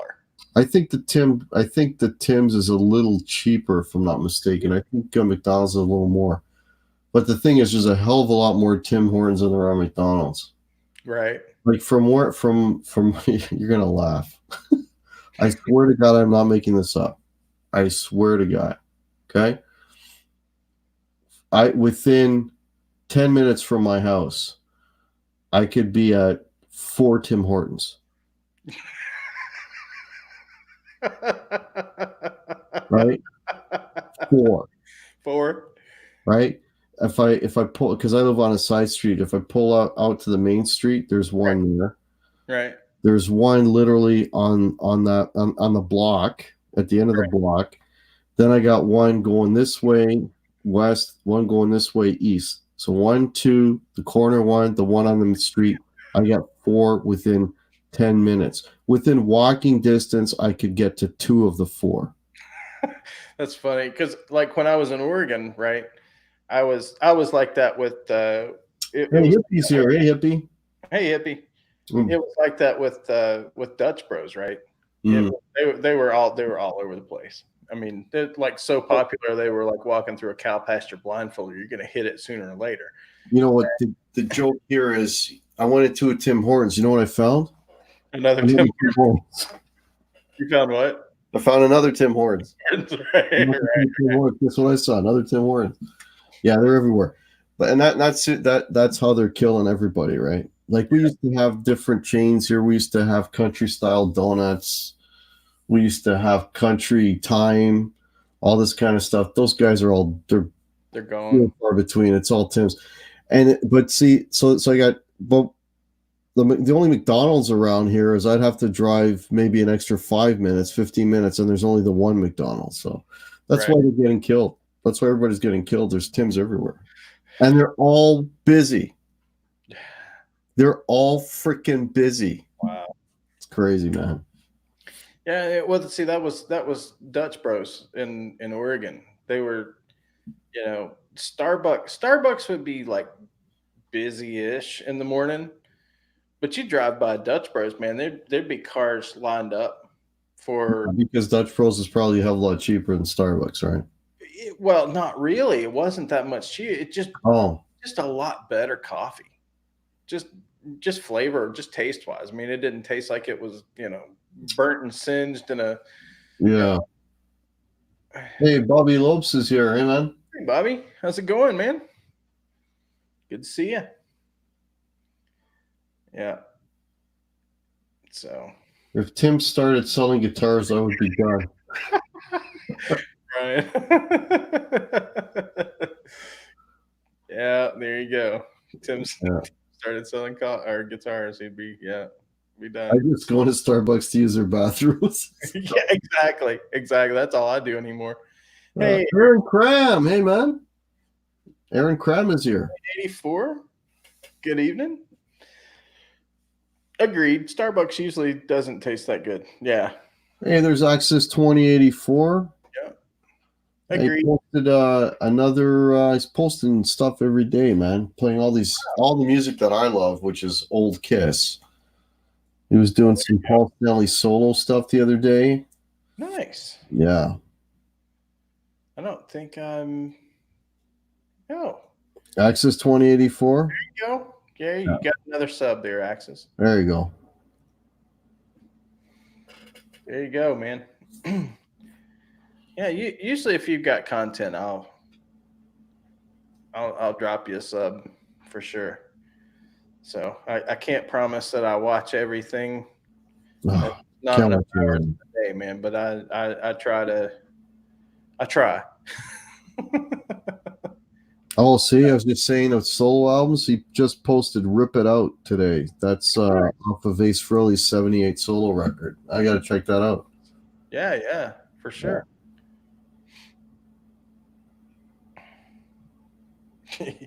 Right, Dogpa, for sure.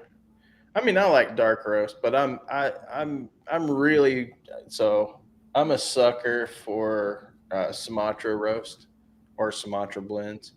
Really a big sucker for Sumatra. Who did you kiss that is old? Talking about the band Tom Harhigh. Who's Ace? Okay, Metal Soda. We can't be friends anymore. We're revoking your friend We're card. booking the friend card. Yeah. I don't know how the hell we got on the coffee. This coffee talk. Oh, it was the Tims, man. It was the Tim's Tims. got on the Tim's. Yeah, it started with the Tims, and then it just snowballed from there. Yeah. Ace is the guy with the funny voice. Hey, Curly. Yeah, He true. played Les Paul Customs. Yeah. Yep. His first guitar, the Tobacco Burst that he used to see him with, actually was a Les Paul Deluxe that was routed out for humbuckers. There's a little bit of Ace trivia for you.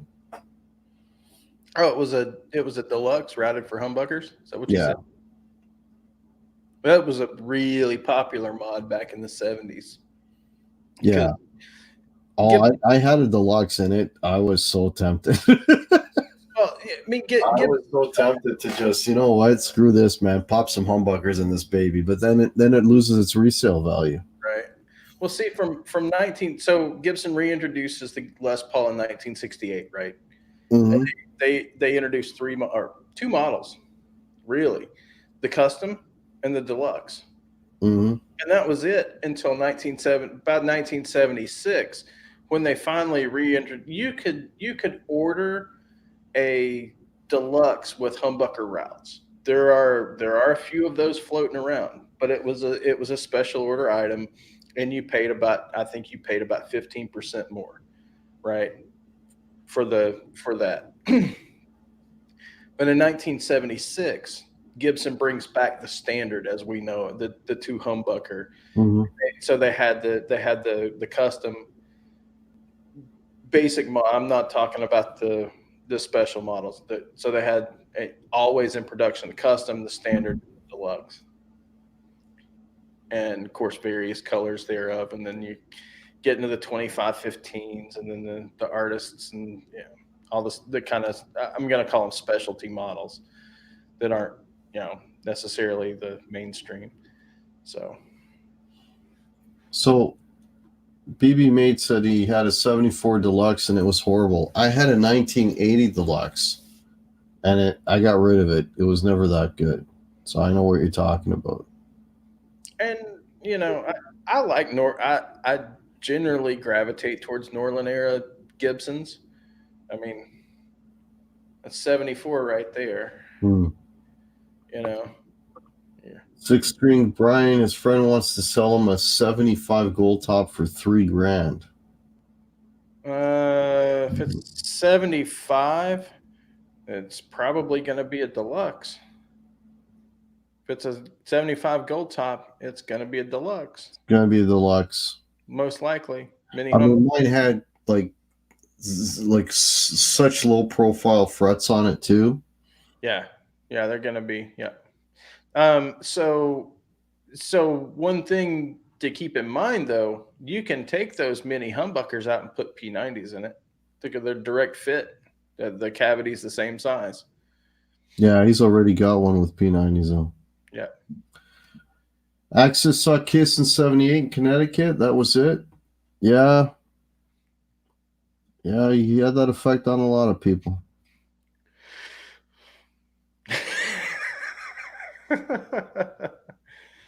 Gold top is Preston's dream guitar. See, yeah, I'm the same way, Gussie. I like the low frets. I don't.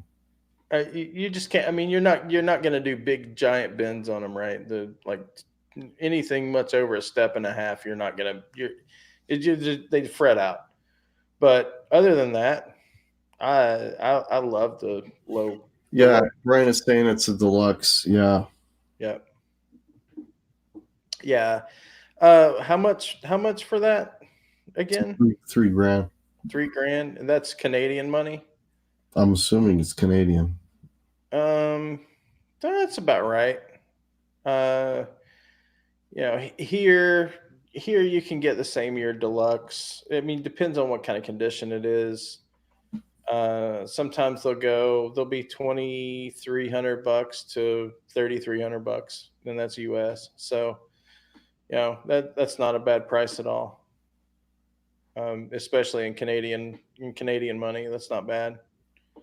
That's what 20 Well, 2,400 the US. thing is, I own that's basically the same guitar, but 5 years newer. I wouldn't do it. I mean, if you like the minis, I like minis. It's not It's not the sound of it that was bad. It was the guitar itself, the playability of it, and the feel of it. Not every guitar is a dog.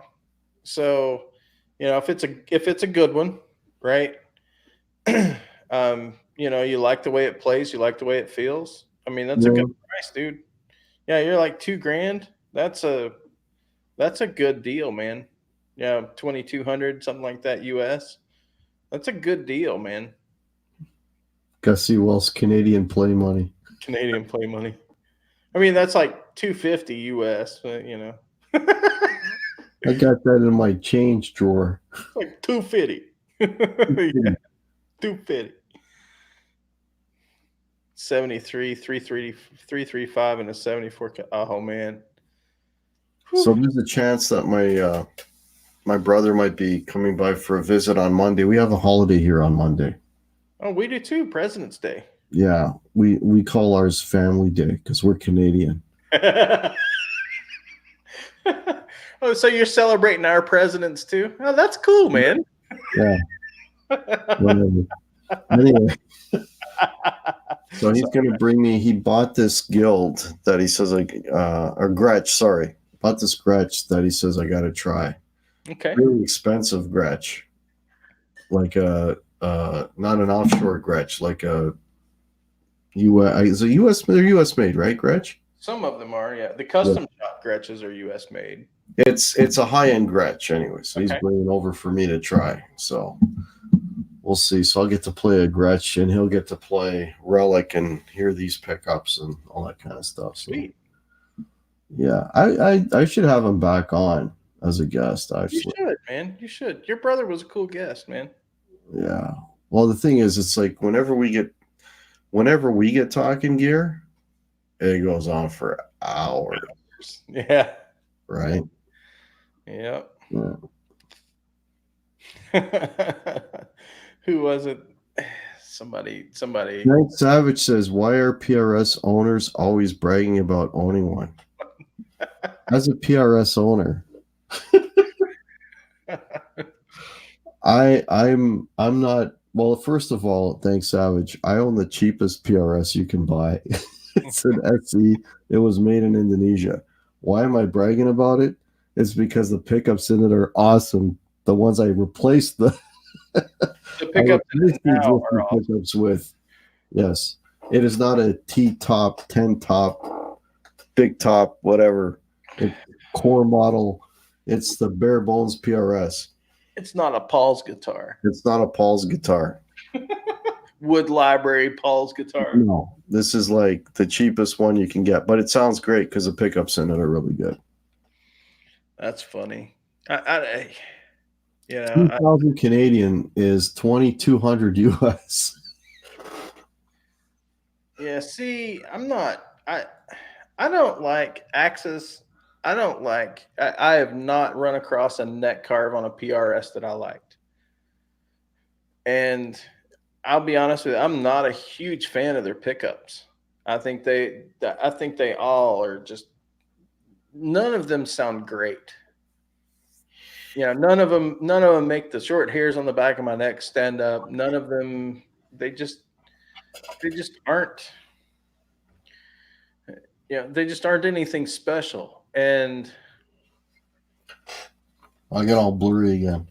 yeah, you got blurry again. So this PRS, I was like you. I pick them up and they never did anything for me. But this one, You gotta go closer to the camera.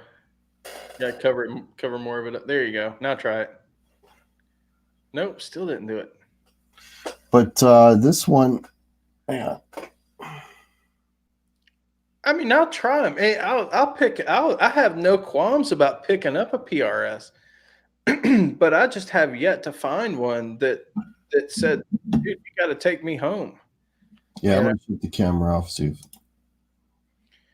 I don't know. I just haven't run across a neck carf that I really liked on them, and I've tried. I've played core models. I've played like 594s. I've played the McCartys. I've played the SEs. I've played. Well, this one is a pattern thin, and a pattern thin is it's the closest thing to like a 60s right. slim taper. I've played the SEs, which have the pattern thin. I don't like them. I get this thing to zoom in. They've got a. To me, they've got a weird carve on them, and they do this. It's almost a V. I hate V carves, by the way. In case anybody was curious, I hate a V carve neck, but it's kind of flat across here, but it comes out and it has these really, really wide shoulders, and I hate wide shoulders on a neck. Hate them. So that's why I've yet to find. That's why I say I have yet to find a PRS neck that I actually like. So, Brian, camera busted because you stuck a PRS in front of it. Hey, There it went. To the rescue.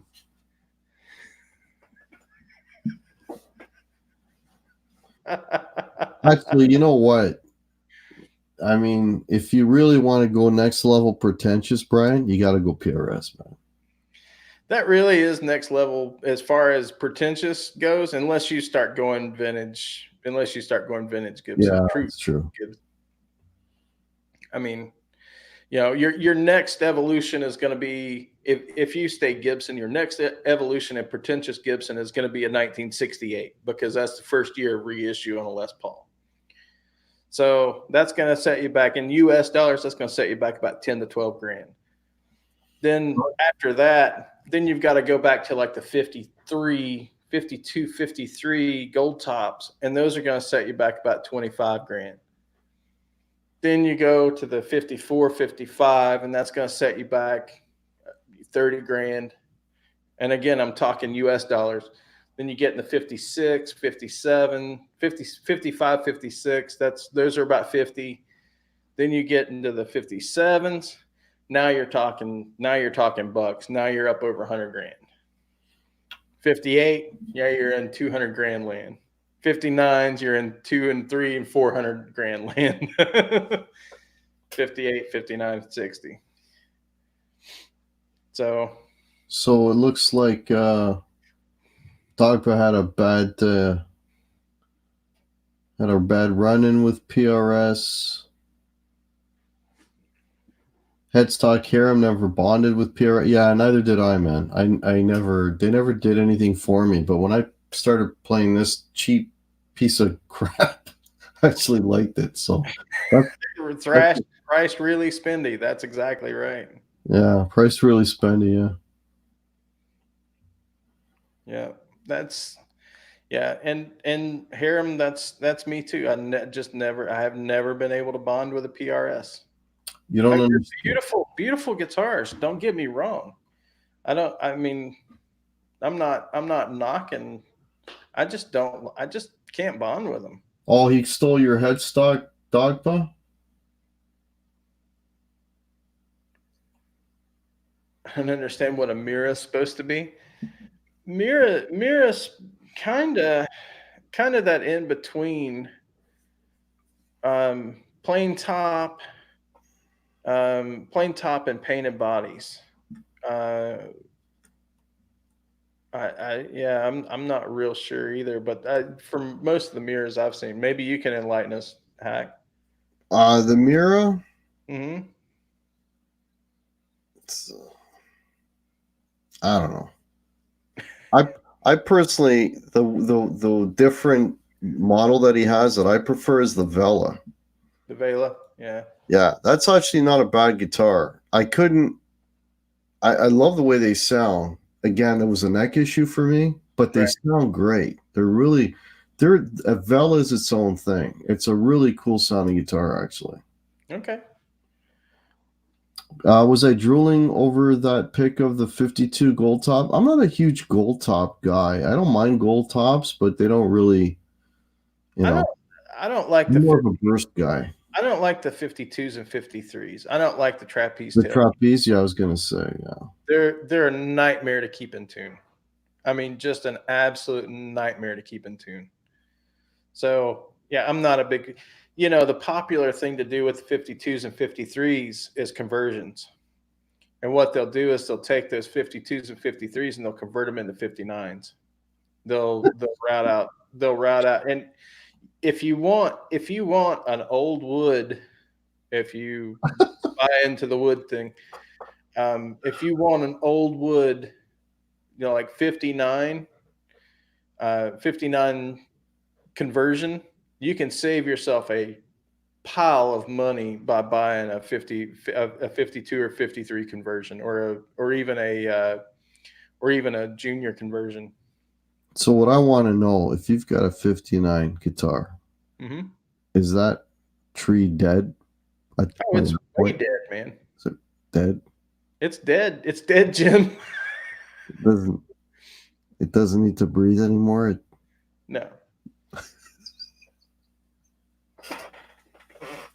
No, it doesn't need to breathe anymore. It's dead, Jim.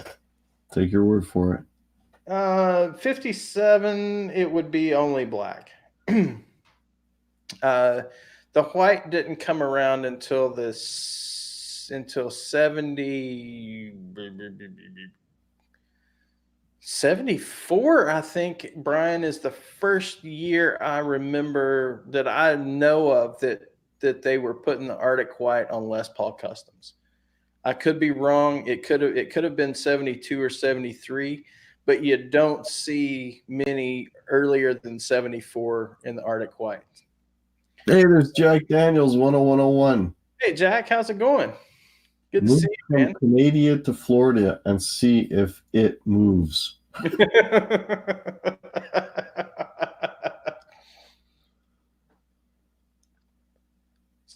So almost fossil at that point.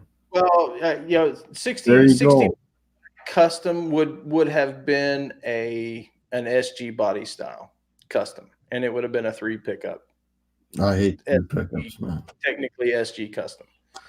So yeah, you can say 61 was the first year of the white custom, but it's not the single cut body style. So Jeff Miller. So you got me on technicality. Jeff Miller agrees. He owns a Vela, and he says it's definitely its own thing. Yeah, I dig those guitars. Not crazy about the neck profile. If that had a neck profile like Pattern Thin, then I'd be in trouble. But yeah.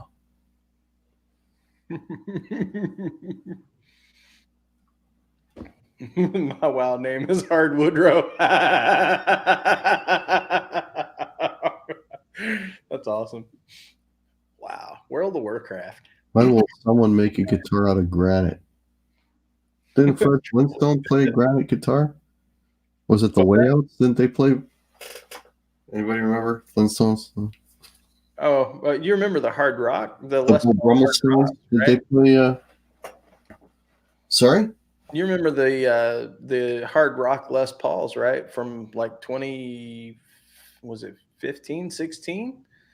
What they did was they put a finish on it that looked like granite or marble. They're Oh, they're cool looking, man. I think I've seen that. Triple dribble. I Triple. got hooked on PRS after meeting Bugs Henderson, Great Vanzini. No, cool. I've got nothing against PRs. I think they're way, way, way, way overpriced. So much hate for PRS, eh? So much hate. High percentage of PRS owners wear gold watches. Let's see. Oh, yeah. I mean, The really, Wayouts. Bobby Lopes remembers the Wayouts. Did you Look guys at see the guitars at NAMM? They are clear and you can put different color liquid in them. oh yeah, I saw those. Oh, man. The Bull Brummelstone. See, Crowbar knows they had granite guitars, man. Brummelstone. See? That's right. Start talking PRS and I go out of focus. Flintstone Bird. Yeah, see how that works. I didn't clear up that time. Brian, you would probably love the McCarty. You would probably love the neck carves on the McCartys and like the 594 McCarty or the single cut McCartys or whatever. You know what? Here's the thing, right? Like if I ever get a PR, like a really good, like, you know, some little higher end than this PRS. Not that that's ever going to happen, but if I were to do it, it would have to be that body shape. The 594 or the single cut body shape. No, double cut, like the one I have. It would have to be that body shape. Okay, it would, and the reason is that is the body shape. This is how I think. I'm not saying it's right or wrong, just how I think. That's the body shape that goes with a PRS guitar. Yeah, that's the traditional body shape. Their single cut body shapes are ugly as hell. Exactly. If I see like a single cut PRS, it's like, for me, that's a bad looking Les Paul. Exactly. It's a terrible looking Les Paul. Right? You know where I'm going, right? So, yeah. So if I want a PRS, it's got to be that body shape because that's the PRS body shape. Jeff Miller. What did I miss? Here, I'll pop it up. Not true about PRS owners having gold watches. They had to pawn them first.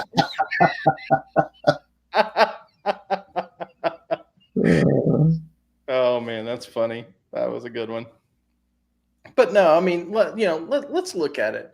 What is a guitar? It's wood, it's some metal, it's some plastic. It's all overpriced, man.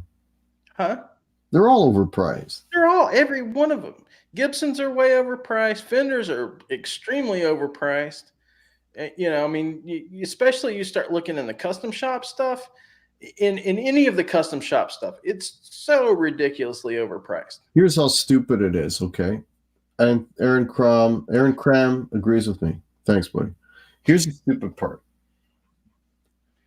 Okay, I'm not that I'm gonna keep harping on this guitar, but I'm just using this as an example. So that's an SC standard. That guitar is $650 Canadian. Right. If I bought the exact same guitar, exact same, I'm talking not one bit different. Right. Except for a maple cap. Right. That guitar would have been over $1,000. Yep. So I'm literally paying another $350 to $350, $400 just to have a maple cap on that so that I have a little bit of figuring.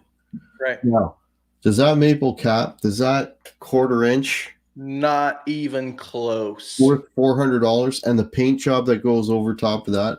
Not even close. Not even That is a kick in the nuts, my friends. And here's another kick in the nuts. You spent $2,000 on a CE in Canada. That's what they cost. How much? $2,000. $2,000 for a CE. Okay. You'll pay a little over $2,000 for that guitar. They give you a goddamn gig bag. Yeah. That's a kick in the nuts. Yeah. Okay. All right. I'm picking on PRS. I mean, I could pick on Gibson as well at the same. But you know what? Gibson does give you a case, though. I'll give them that. Yeah. But Gibson, here, a slab of wood, no carve. Mm-hmm. Talking a special Yeah. or a junior or whatever, a slab of wood, no carve. Mm-hmm. Screw the pickup right on top, and that's a $1,200 guitar. Yep. No burst, one solid color. Solid color. Yeah. $1,200 guitar. Epiphone makes the same one for what, $550? Yeah. Is that worth the extra $700 because it says Gibson on the headstock? So everybody does it, man. Yeah. It's really crazy. And, you know, like I said, it's nothing but a hunk of wood and some metal and some plastic. That's all it is. And a little bit of copper. Right? So I mean, the reality is we're all overpaying. There's no guitar that really should be much more expensive than a high end, basically a high end Epiphone in the $800 price range. It's just ridiculous. Yeah. I like what Axis 2084 Gibson these days not only gives you a case, but they also give you something to do, as in filing your high frets, fixing the. I mean, now Axis. To be fair, I bought three new Gibsons. That SG, that traditional, and that BFG. The BFG is the cheapest Gibson that I've ever bought, and I paid $650 brand new for it. And I had to that guitar I had to adjust the nut on. The SG, wherever it is, right there. I had to file the nut just a little bit. But I will say this: none of those three. I didn't have to touch the traditional. Traditional was in really good. I mean, it was pretty much perfect. I had to adjust the action on it a little bit, but that was it. And that's to be expected because their factory specs are a little higher than I like, and that's all the personal taste, right? But really and truthfully, I expected some high frets out of that, but it has zero high frets in it. That has zero high frets, and that has zero high frets.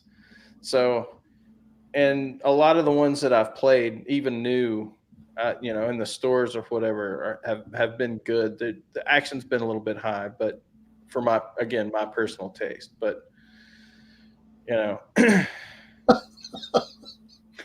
I was gonna buy Gibson at Sweetwater Gear Fest, but the only two they brought were both defective, so I went and bought an S2. Hey, that's cool, man. That's cool. I like Jack Daniels' comment. My ex-wife wouldn't let me buy a guitar. Did I mention she's my ex-wife?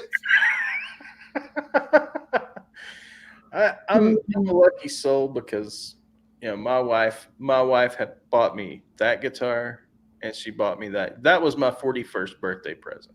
Was the custom, and then this one was because I needed a prize, and she's bought me a couple other ones too here and there, but and most of the rest of them I bought myself. But you know, See, Quentin's got a point. He's saying if Gibson sold direct, they cost half as much.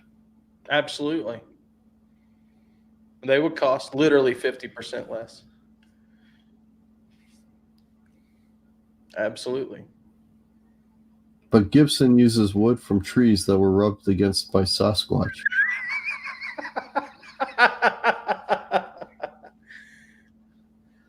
Should all Gibsons have a volute? Absolutely. Yeah. With the 17-degree headstock angle, absolutely. Yeah. If they're going to keep that, even with the 14-degree, like that's on my 70s custom, right? It has a volute, and even the 70s standards had volutes. Yeah, all 70s, all from the mid 60s, they started late 60s, they started putting volutes on all the guitars.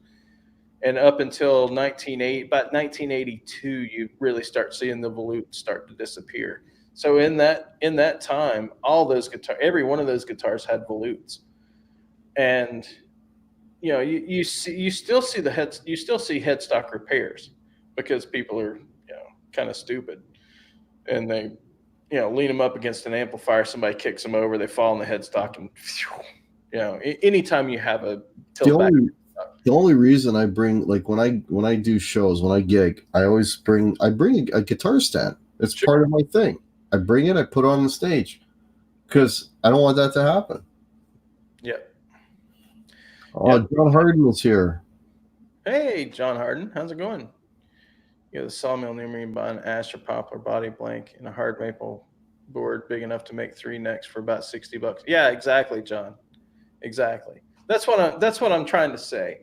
You look at Gibson, you look at Fender, you look at PRS, you look at all these big manufacturers, and you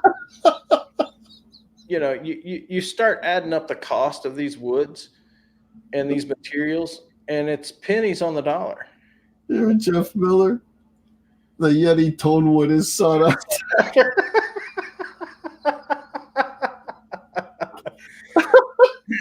And yes, Axis 2084, I would have to agree with Trailer Park Boys was an awesome. Letterkenny is better though. Yeah, I love it. I was in Arizona. I was telling Dave about Letterkenny, and he got hooked on it. Yeah, I'm actually going through a second time now and watching them. Watching them twice. That's some good Canadian humor right there, boys. There's so much like comedic gold in there. Oh yeah. The banner, the back and forth, the way they talk. The back and forth. Oh, it's freaking hilarious. Yeah, man. You're freaking hilarious. Ferda boys.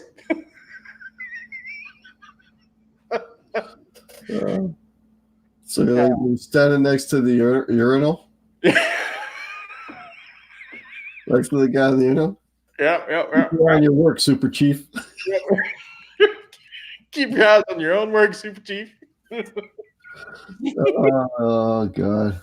I actually just watched that one the other day. Oh, that was early on, though. Yeah, that's like episode 2 or 3. Yeah. It's early, yeah. You're still meeting all the characters at that point. Yeah. And it was Wayne and what's his name? Oh crap! What's his name? Which one? Huh? Which character? The other hick. He's the guy that leads the Ag Hall. Oh man, I can't remember his name. The guy that wears the coveralls all the time. Which one? You got the heavy set guy. No, it's not Dan. It's not Squirrely Dan. Not Squirrely Dan. Not Squirrely Dan. Squirrely. Squirrely Dan. Take about 10% off for there, Dan. That's what I appreciate about you, Katie. Is that what you appreciate about me?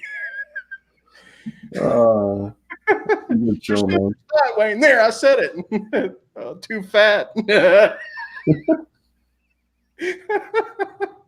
Oh, it's such a man. That show's just got comedic gold. If you guys have Hulu and you've never experienced Letterkenny, you should watch it. It's freaking hilarious. Yeah, it's good Canadian humor right there. It is good Canadian humor. It's good humor, period. But yeah, Doctors tried pickups for 45 years, different playing. Still swears by the ultra rare and almost unobtainable DiMarzio multi-bucker. Huh. Cool. I'm not familiar with the multi-bucker. No, neither am I.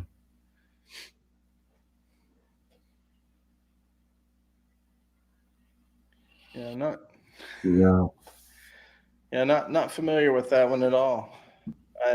I'm not overly familiar with the DiMarzio line to begin with, but I'm more of a Seymour guy. But anymore, I love my PAF clones, man. Love my PNAFs. Yeah, me too. Hack's gonna be like, hey, Clint, can you hook me up with another set? Gotta put a set in Blackie. Not yet. Not yet. No, nothing's going in Blackie just yet, man. Just wait, Just wait. dude. Just don't AB that. Don't AB Blackie with it. Just don't AB those two, and you'll be okay.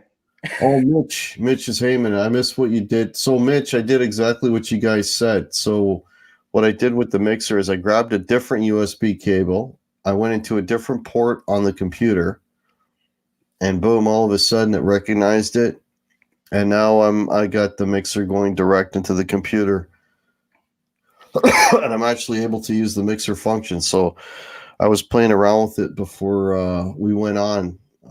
Because I gotta I gotta relearn now how to do my OBS stuff and incorporate the mixer and all that. So Electric Gypsy Blues. No, they're not throwback. Throwbacks are way too expensive for my taste. Now I can't shell out like $600 for a set of pickups.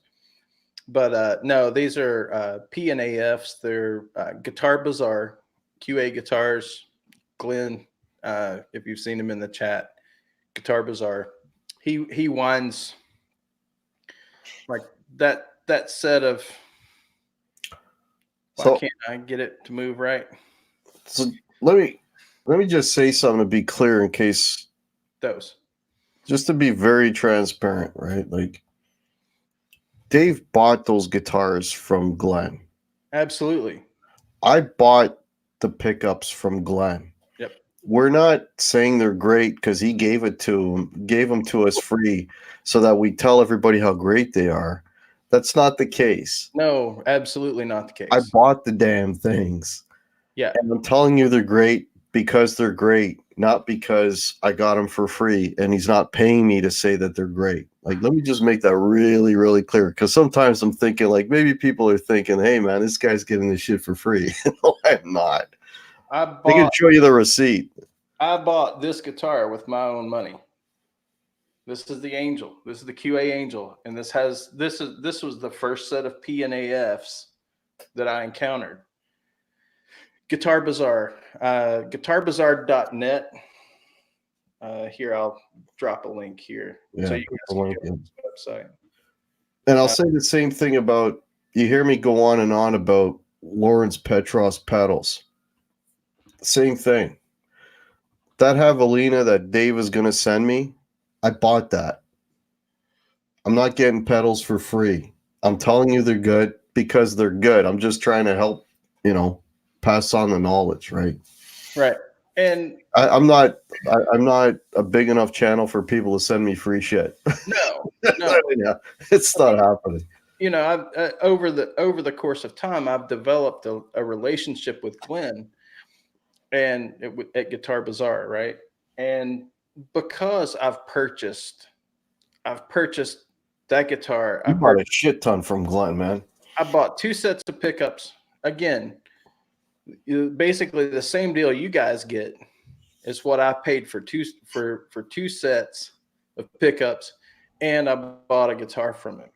So I've developed that relationship with Glenn. Yeah, he has my number. He calls me and talks, and we talk shop, right? We talk about building guitars. We talk about finishing. We talk about this and that.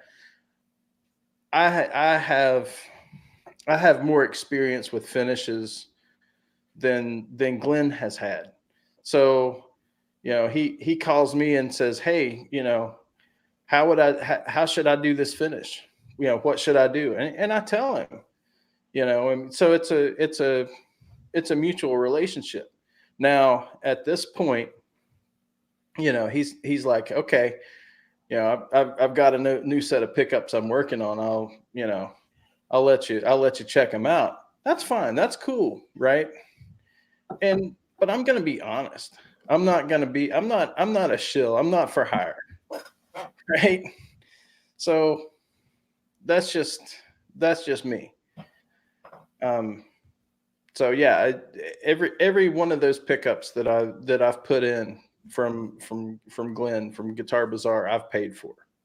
Oh, this is something I'm learning. Jay Steen, Guitar Hack. Glenn said yesterday on Zim Stream he sold 11 pickups after your video.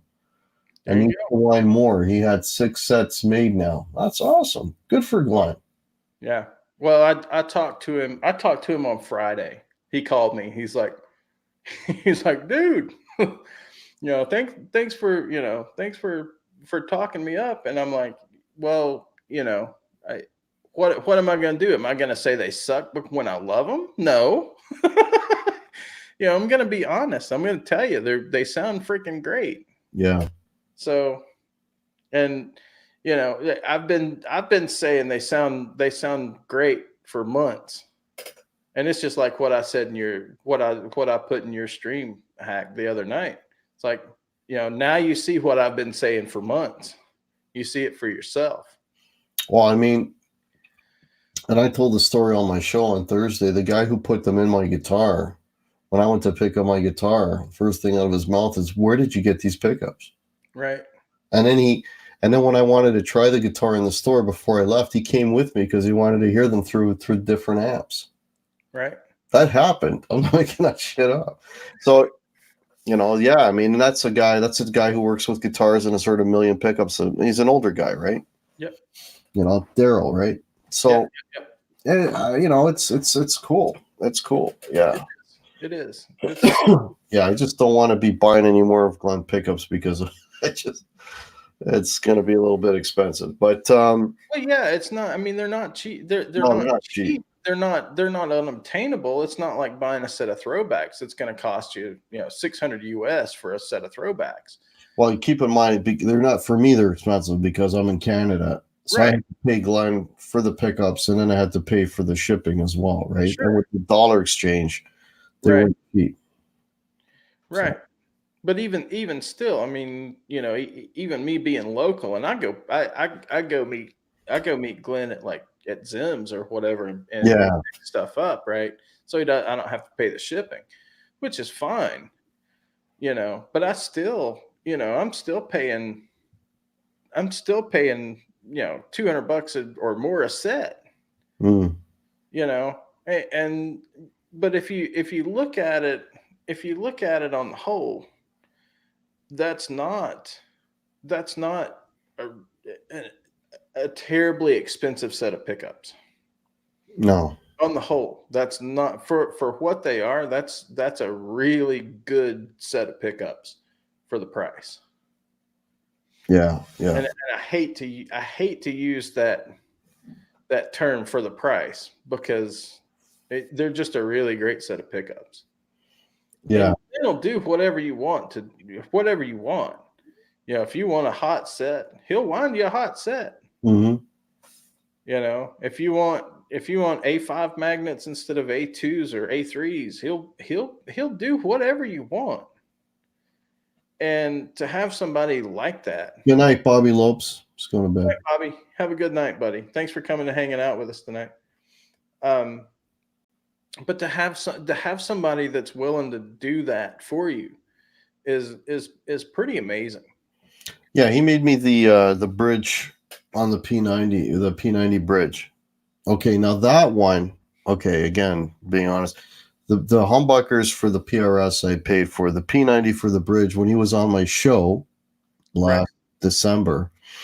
He's mentioned on the show, if anyone buys anything while I'm on with Hack, I'll give Hack a free pickup. Mm-hmm. So that one he gave me because I think somebody bought pickups. Yep, somebody did. Yeah, but he didn't send that one up to me.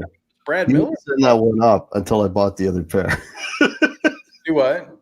But he didn't send it to me until I bought the other pair, paid for those, and then he sent that one in.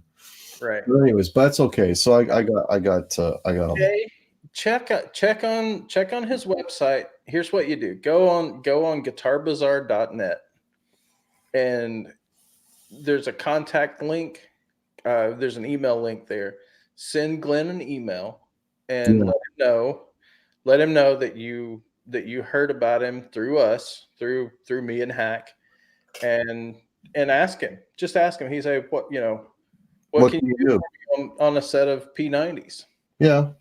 Soap bars or dog ears or whichever cover you want. And he'll come back with a price. It'll probably be 10 or 15% off of what's on the Yeah, I mean, he had when he was on my show, he was offering a big discount for anybody. He let it go like for a few days afterwards. So It was Brad Miller that bought those pickups. oh, that's right. And he hasn't put it. Hey, that's right. Now I remember. He still hadn't installed those pickups yet. Yeah. I was like, dude, what are you waiting for? Yeah. So. Yeah.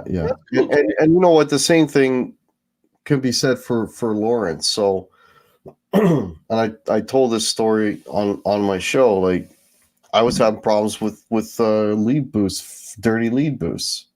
The tube screamer wasn't cutting it, and I was getting real frustrated with it. And I was looking at different pedals and whatever. And I thought, let me send Lawrence a message and see what if he's got any ideas. And he recommended a Javelina. He doesn't make Javelinas anymore. He's got them on Reverb at a really reduced price right now because he's not making them anymore. He's trying to get rid of the ones he has. $115. He's got them at 115. They used to be 160 something. Yeah, 160, 159. Yeah. Right. So anyway, he goes, but then I said to him, I go, he was asking me a bunch of questions. We were messaging back and forth. And then I told him where I put it in my chain. It's like, okay, put an 87 in front of it, put it after the 87 and before the amp. Put the 87 nice and dirty. And then if that Javelina can boost that signal with it all nice and dirty, that's exactly. So the guy, I mean, this guy's got orders coming out of his ears. Yeah. He took the time to shoot a personalized demo for me and send it to me. Posting that on YouTube, by the way. Oh, so it's good he did that because I'm sure I'm not the only one that was looking for this. So he shot this video just to prove to me that it worked, and he took the time to do that. And then I'm like, yeah, man, that fits the bill. Send it over. Lawrence is a great guy.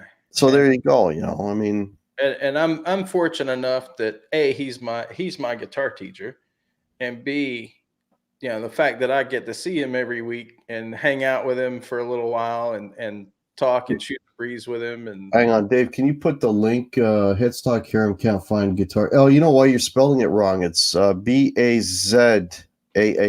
It's not B-I, it's B-A. But Dave will put the link in for you. There you go. There you go. Just copy that and paste it. You'll here. I'll actually get you the exact link here. Give me just a second. I think that's the same name. It is. Yeah, it's the same. I'll actually paste the link here. Hey, Mark doing? Okay, I'm gonna go grab me a coffee. Yeah. I'm gonna go make one. I'll be back in like 2 minutes. All right. All right, sure. Go ahead. Yep. So yeah. Check them out. If you the Bumblebee standard, I believe, is around 700 Vanzini. You can check out the site there, and if you create a login, you'll be able to see the prices. Here I can, if he has any left. That's the thing. The Bumblebee.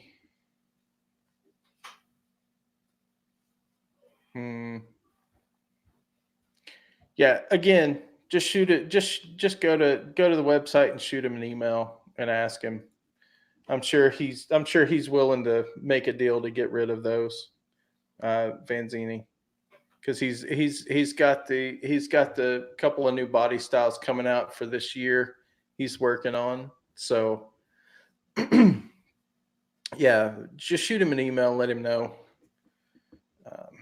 I'm gonna go full screen there. So,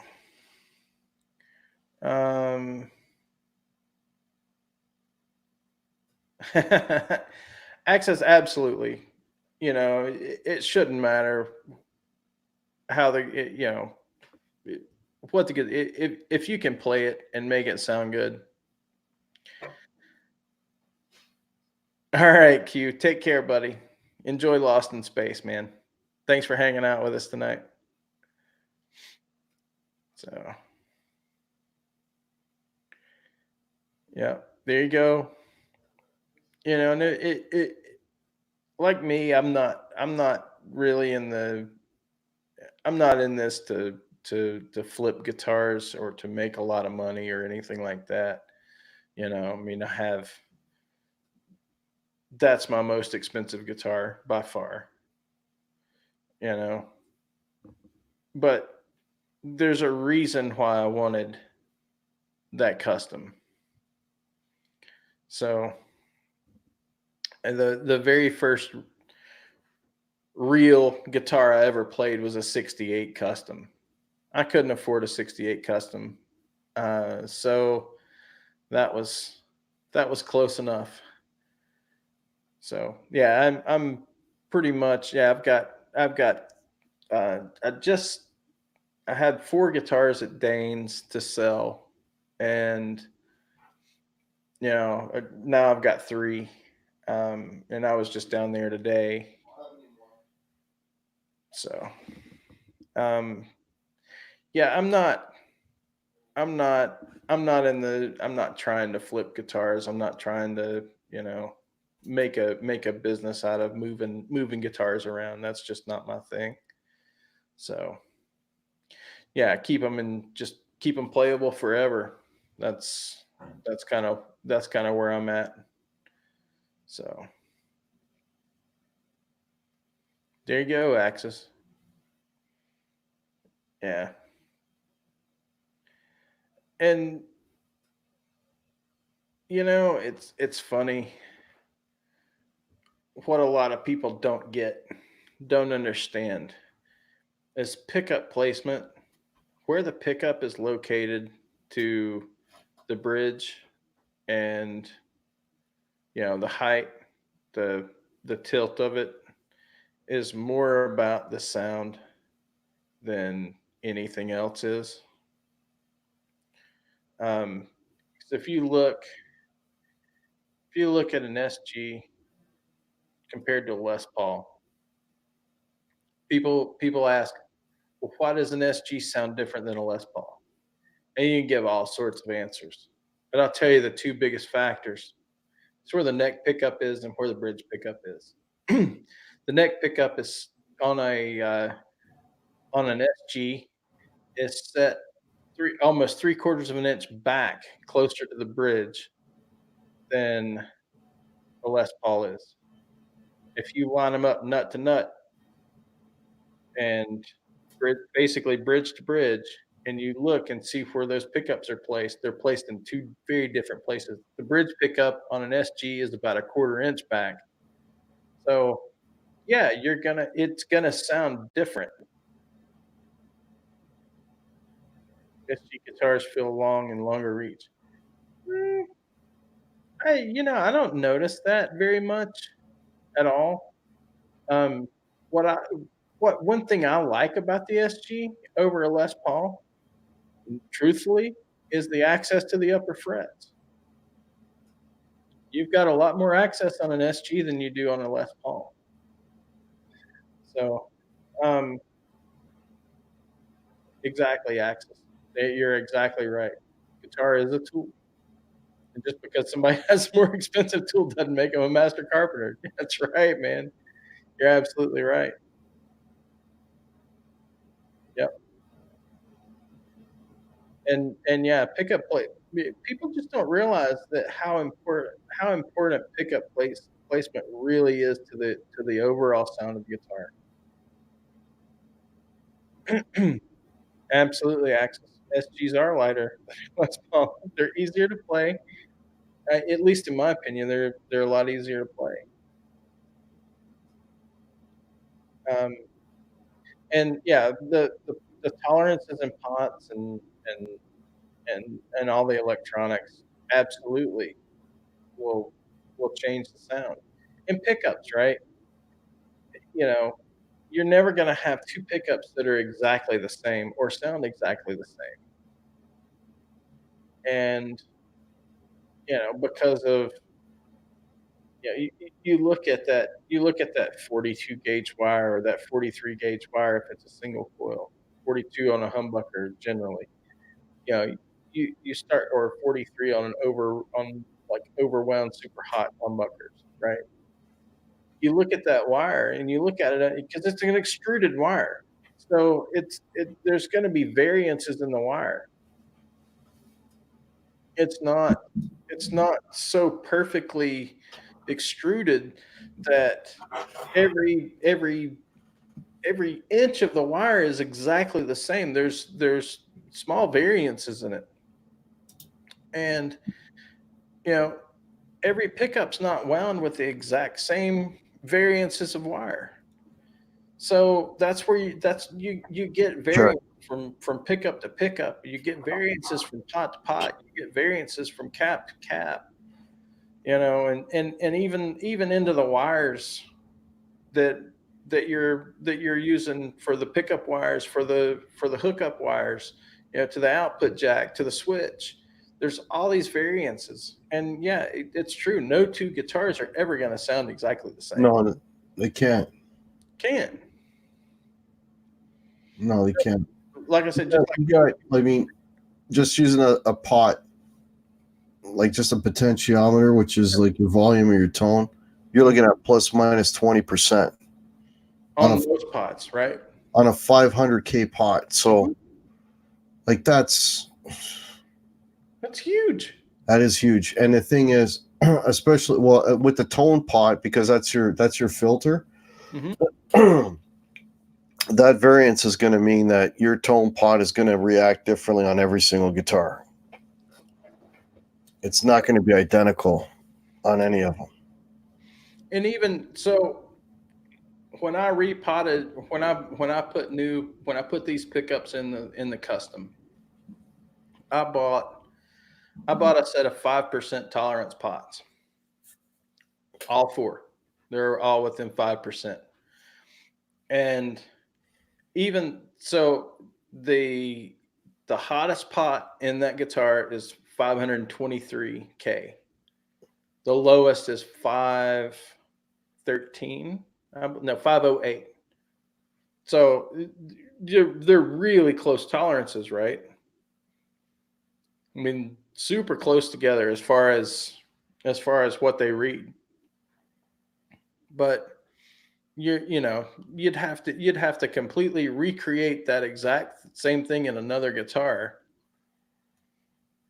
and just move the pickups for one to sound exactly like the other. Yeah. That's true. Yeah, they're all going to be different. Pickup heights, the amount of winding. Right. You're not going to have two pickups that are 100% identical. No. And then they'd have to be mounted identically. They'd have to be, the same distances and all. It's Everything has to be exact. yeah, that's never going to happen. That's why you can have two Les Pauls with two sets. You could pick up two Les Paul standards and play them, and one will sound better than the other. It just will. Yeah. It's just the way it is. That's why you got to try. That's why you got to try a bunch of guitars. If you know the model you want, it's like, okay, I want a Strat. We'll play like 5 or 6 of them. One of them will stand out. Right. Not so often. Play a dozen of them. Yeah. Play as many as you can. And somebody, I hate the question of, oh, what should I buy this or should I buy that? And it's like, or, I'm looking, or, I want an inexpensive guitar. What should I buy? Well, my answer, I hate that. I hate that question. And the reason why I hate that question is because it's like, okay, you need to go out and you need to play all the guitars in your price range. Every one of them. You'll find one that you like. You'll find one that you bond with. That's the one you buy. Yeah. Well, you can narrow it down to a little bit, right? I mean, I want an inexpensive guitar. Well, what kind of music are you planning on playing on this thing, right? Right. if you want to play, drop K and whatever, then here's a guitar with some EMGs in it, Right. and it's got a locking trap, or it's not a locking trap. It's got to be a hardtail if he's going to drop K, whatever, like, Right. So. Right.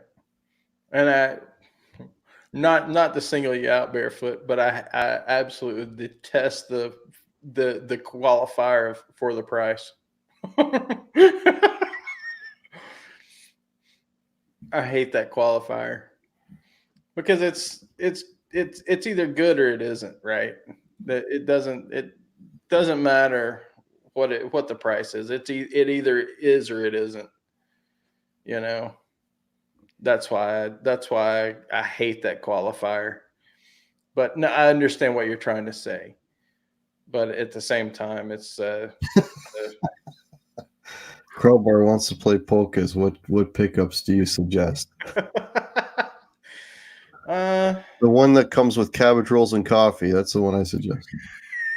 There you go.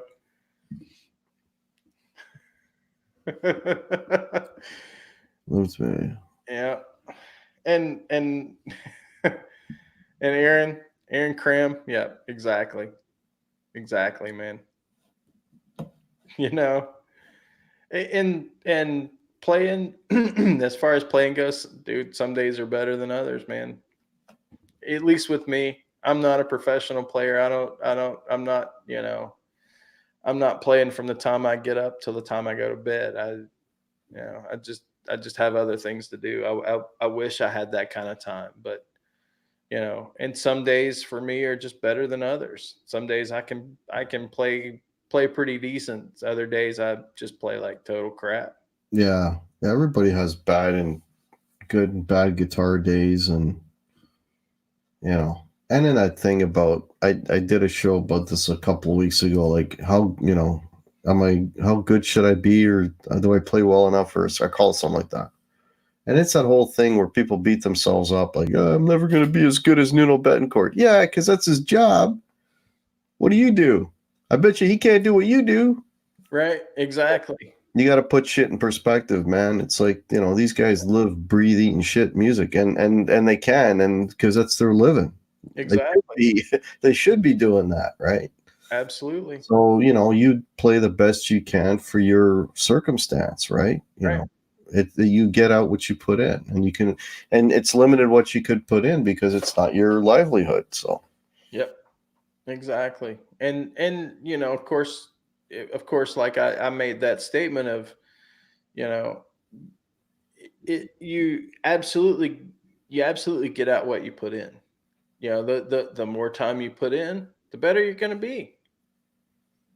Right. Yeah. And you're right, Gussie. They're called pros, and they're called pros for a reason, because that's what it's like. I'm a numbers cruncher. By what I do for a profession. I'm a data analyst, and that's what I do. I'd like to see those guys, do what I do on a daily basis and do it as efficiently as I do. Right? They're not until they've done it for a few years. And same principle applies. If you immerse yourself in the learning guitar and playing guitar, you will get better at it. There is no doubt. Mm-hmm. And absolutely, Preston, teaching teaches you. That's an old trick, eh? Yep. If you want to learn something, teach it to somebody else. Right. That's an old trick. Why do you guys think I'm like loving doing this Guitar Crash Course series? Because as I learn these things, and as I have these light bulb moments, and things finally click into place, it's that puzzle piece that you're kind of missing, right? And you finally fit it into place, and you can really see what the picture looks like. Why do you guys think I'm enjoying that so much? because those are the pieces that just fit in for me recently. And if I can teach them, then it reinforces what I've learned, and it keeps me going as well. Yeah, Preston. Yeah, you kind of, yeah. If somebody tells you something, you'll get a certain percentage. If you tell it to them and they write it down, then they'll learn more of it. Right. But if you teach it to somebody else, then you will know it. The percentage keeps going higher. Sure. It was funny because, shortly after, it was probably a month after I started taking lessons, Lawrence told me all this stuff, right? And I'm going back to the theory lesson I just released the other day.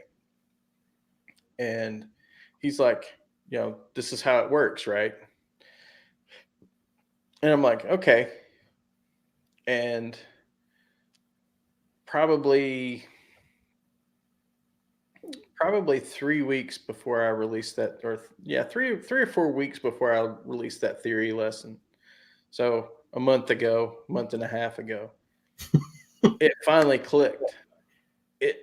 Everything finally, all that he taught me 5 months ago, finally clicked in. And I was like, so I'm sitting there on my phone, I'm texting Lawrence, and I'm just blowing his phone up, and I'm like, oh, so this is this and this and this and then you get that excited moment, right? And I didn't really have anybody else to share with. So, of course I go to my mentor, and I'm like, oh, this is how, and he's like, yep, that's how it works. Oh, look, you finally got it. You finally understand. I'm like, yeah, I finally got it. It finally clicked. John Harden makes a good point here. Recording yourself playing clean will show you your skill. Absolutely. Yeah. Recording yourself, period.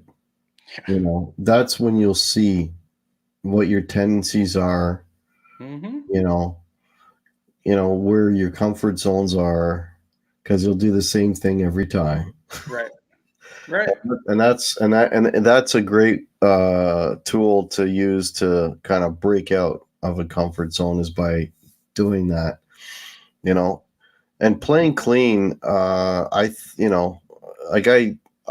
do these guitar improv things. I put one up this morning with the PRS, and I did a couple a while back called Keep It Clean, where I did a couple of clean leads, and you get nowhere to hide when you're playing clean. You don't have this crazy amount of gain and overdrive, and there's nothing there. All I used was, I think, reverb. I had reverb on the guitar. So, but that's a really good point, man. Sorry, I gotta.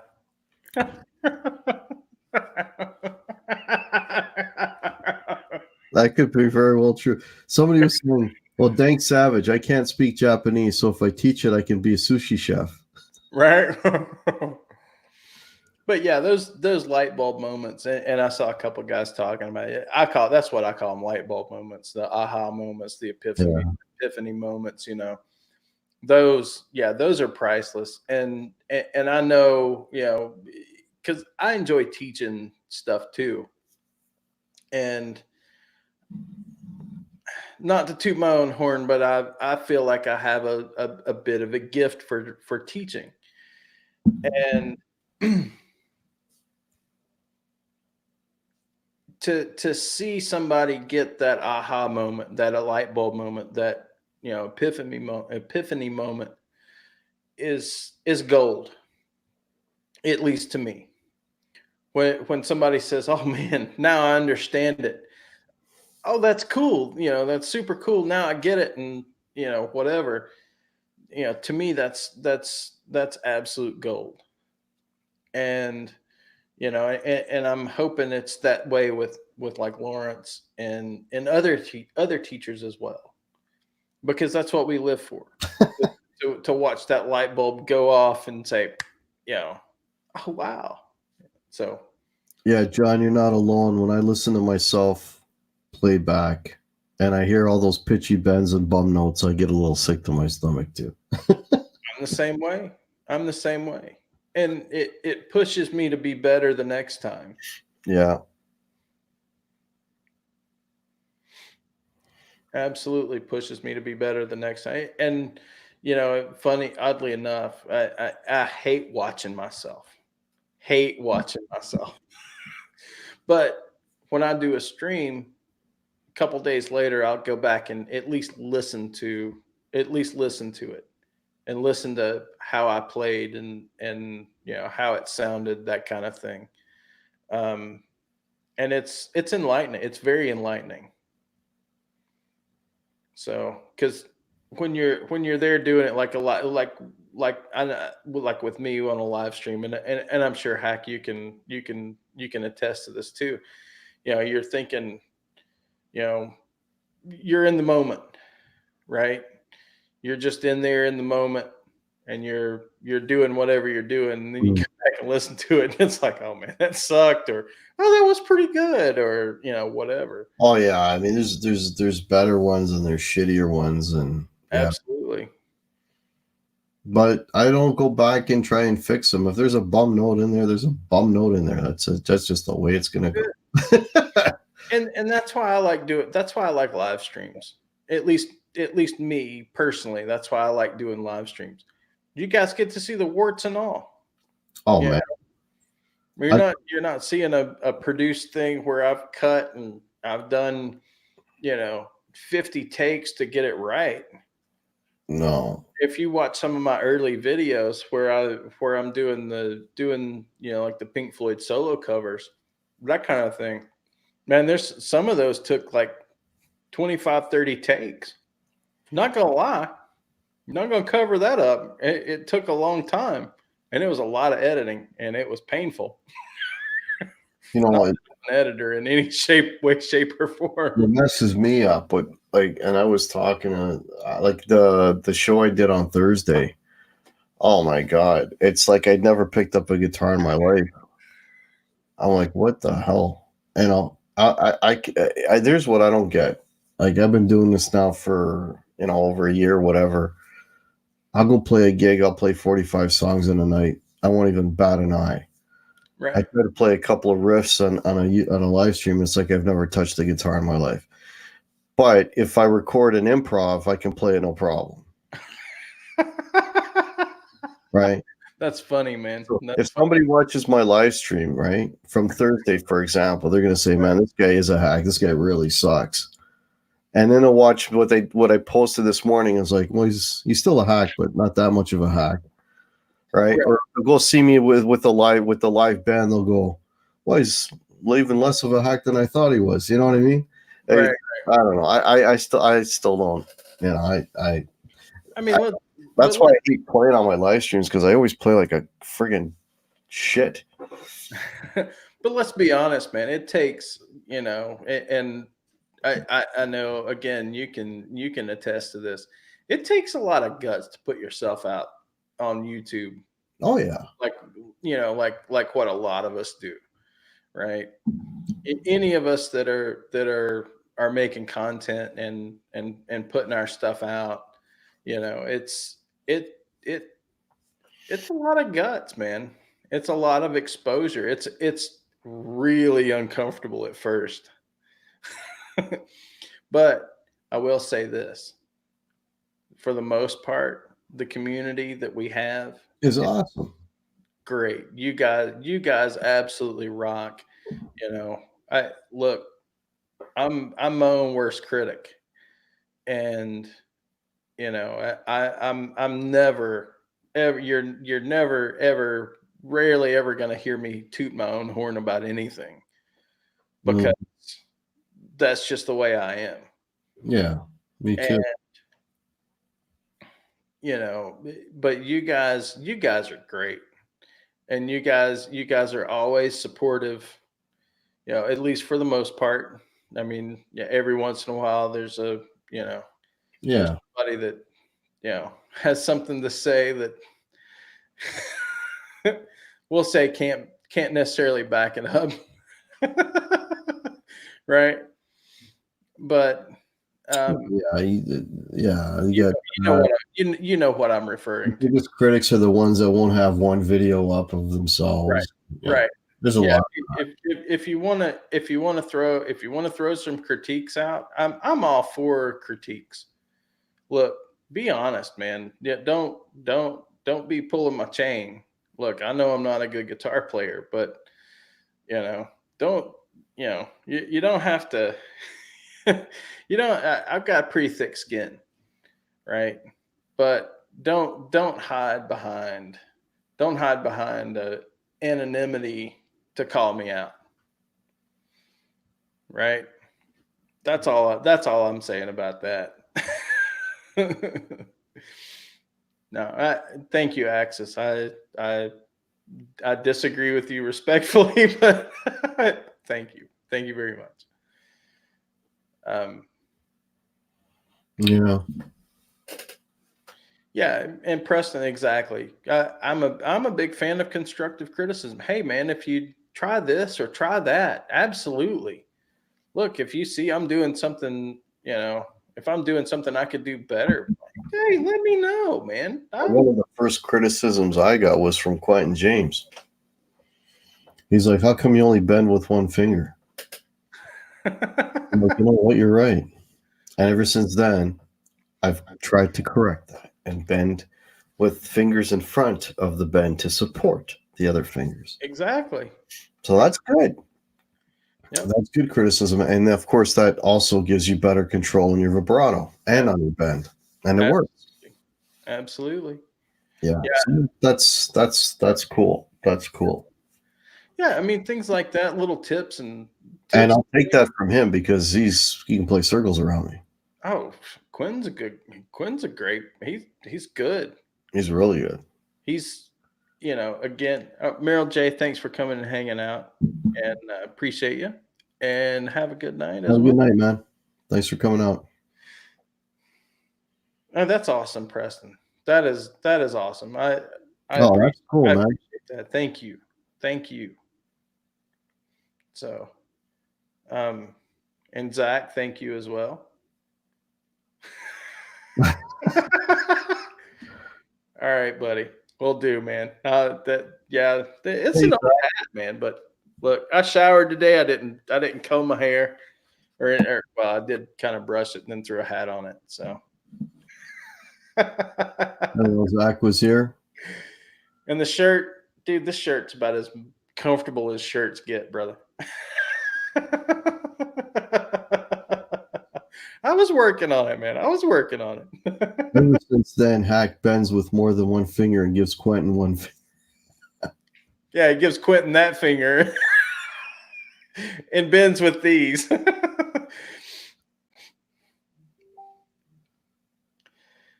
But no, you can't. You can never, John. You're absolutely right. You can't judge on, but at the same time, if you don't have something to back up, don't basically what I'm saying is don't go trolling. We're what talking about trolls. I'm talking about people that are trolls is more what I'm talking about.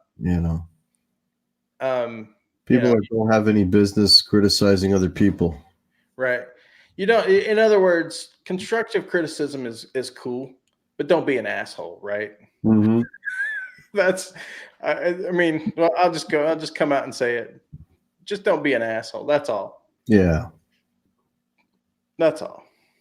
It wasn't, I'm not trying to dog anybody that doesn't have any content.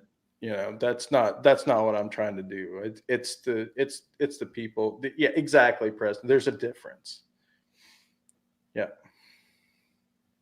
There's a difference. So. Yeah. It's been 30 years in the music business, having my own business on the side. Earned my sloth. There you go. That's okay, Axis.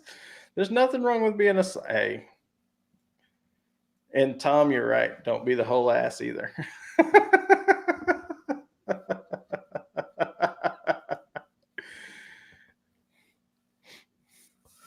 Yeah, and if I get criticism and it's from someone like a Quentin or somebody who can play, then I'll have respect for the criticism. It's like it's well founded too, right? Absolutely. Absolutely. You know. Right.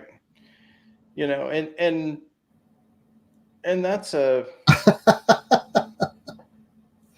Did you see what the dog was said? no, huh? What'd he say? He says I put up 2 songs just to make sure Dave would never dog me. That's funny. Yeah, cool. Hey, oh sweet. Yeah, Axis, I'm checking out. Yeah, I'm looking at your channel. Oh, Axis is a beast. Yeah. He's a So really good player. I'm gonna go ahead. I'm gonna go ahead and throw this out there, Axis. So, are you on? If you're on Facebook, hit me up on Facebook. Links in the description for the Facebook channel. I want to get you on the live wires. How's that? If you're willing, if you're willing, but love to have you.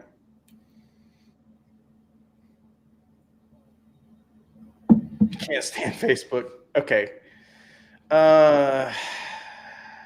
Let's see. How do I do this? Here. I don't normally throw this out, but Do an email. there. Make sure you copy that because I'm getting ready to retract it. Shoot me an email, okay? I'd love to have you on. Let me know when you got it. YouTube used to have messaging. It doesn't anymore. Only if you got 1,000 subs can you use the community tab, which is basically the messaging, right? Right. Let me know when you got it. Axis.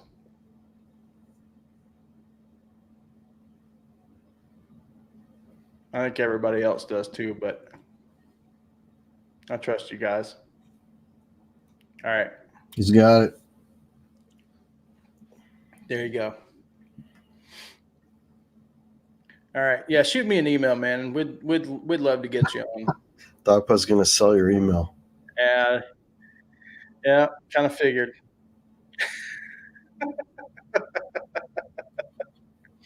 Yeah, y'all got it. Yeah, I know. It's okay. Sure you didn't, Thrash. Yeah, Preston, I think you do have me on Facebook already. So yeah, data mining, exactly. Yeah, normally I won't post my email in a public forum like that, but since I can pull it, I can, and I know Gussie already has my email address, and Hack already has my email address. A couple of you guys already have it, so. Yeah. If anyone in here, by the way, is not sub to the Hack channel, come on over and sub the Hack channel. Help me get. Oh yeah, and yeah. Help me get to 1,100. I've been at 1090, around 1090 for the last like 3 months or something ridiculous. Now we need the password to your Pornhub account. So access Livewire, the Livewire show. You can find us. You can find the show on YouTube. We do. Feel free to take a look back through our catalog. Here, let me get you I'll post a link in the chat.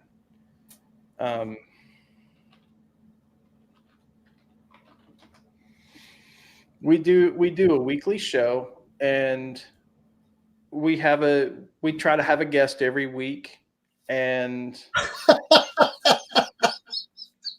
all right, Savage. All right, buddy. I'll make sure those get chopped up in the spam folder. So what I want to know is, Savage, is how do you get them to fit on the screen? Oh, that was harsh, man. But I like the way you think. No, we do a segmented show, and we kind of put our guest in the hot seat a little bit and ask questions, and try to get to know our guests a little bit more, and trying to get to know the community a little bit more. Try to share and make sure that people are aware of our community members and know who they are, know what they do.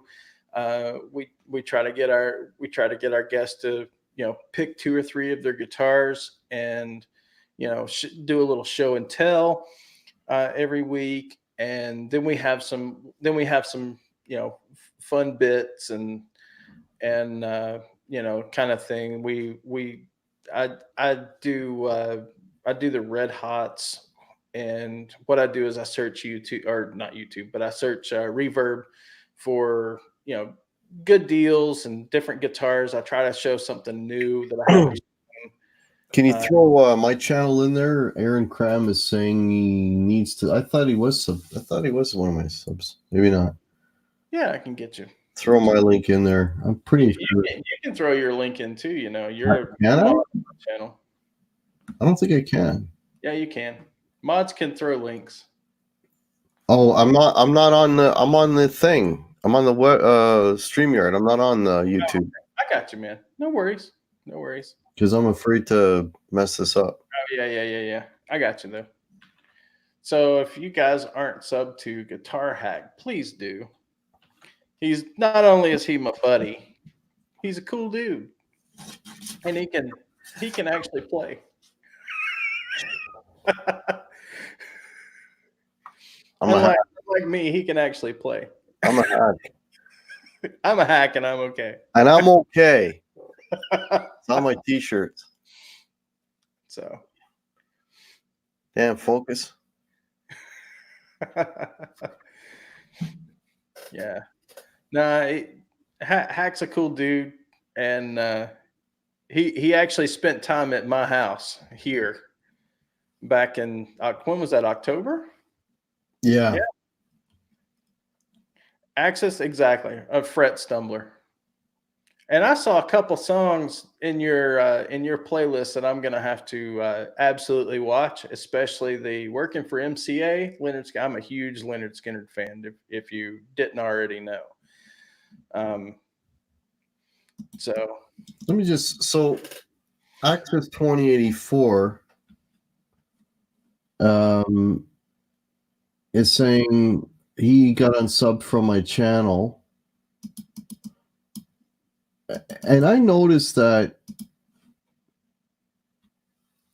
Okay, Aaron Crown's. You might have already been subbed, Aaron Crown, because I don't know what the hell is going on with YouTube. For the last 2 or 3 months, I'll gain like 4 or 5 in one shot, and then I'll lose like 7 the next day.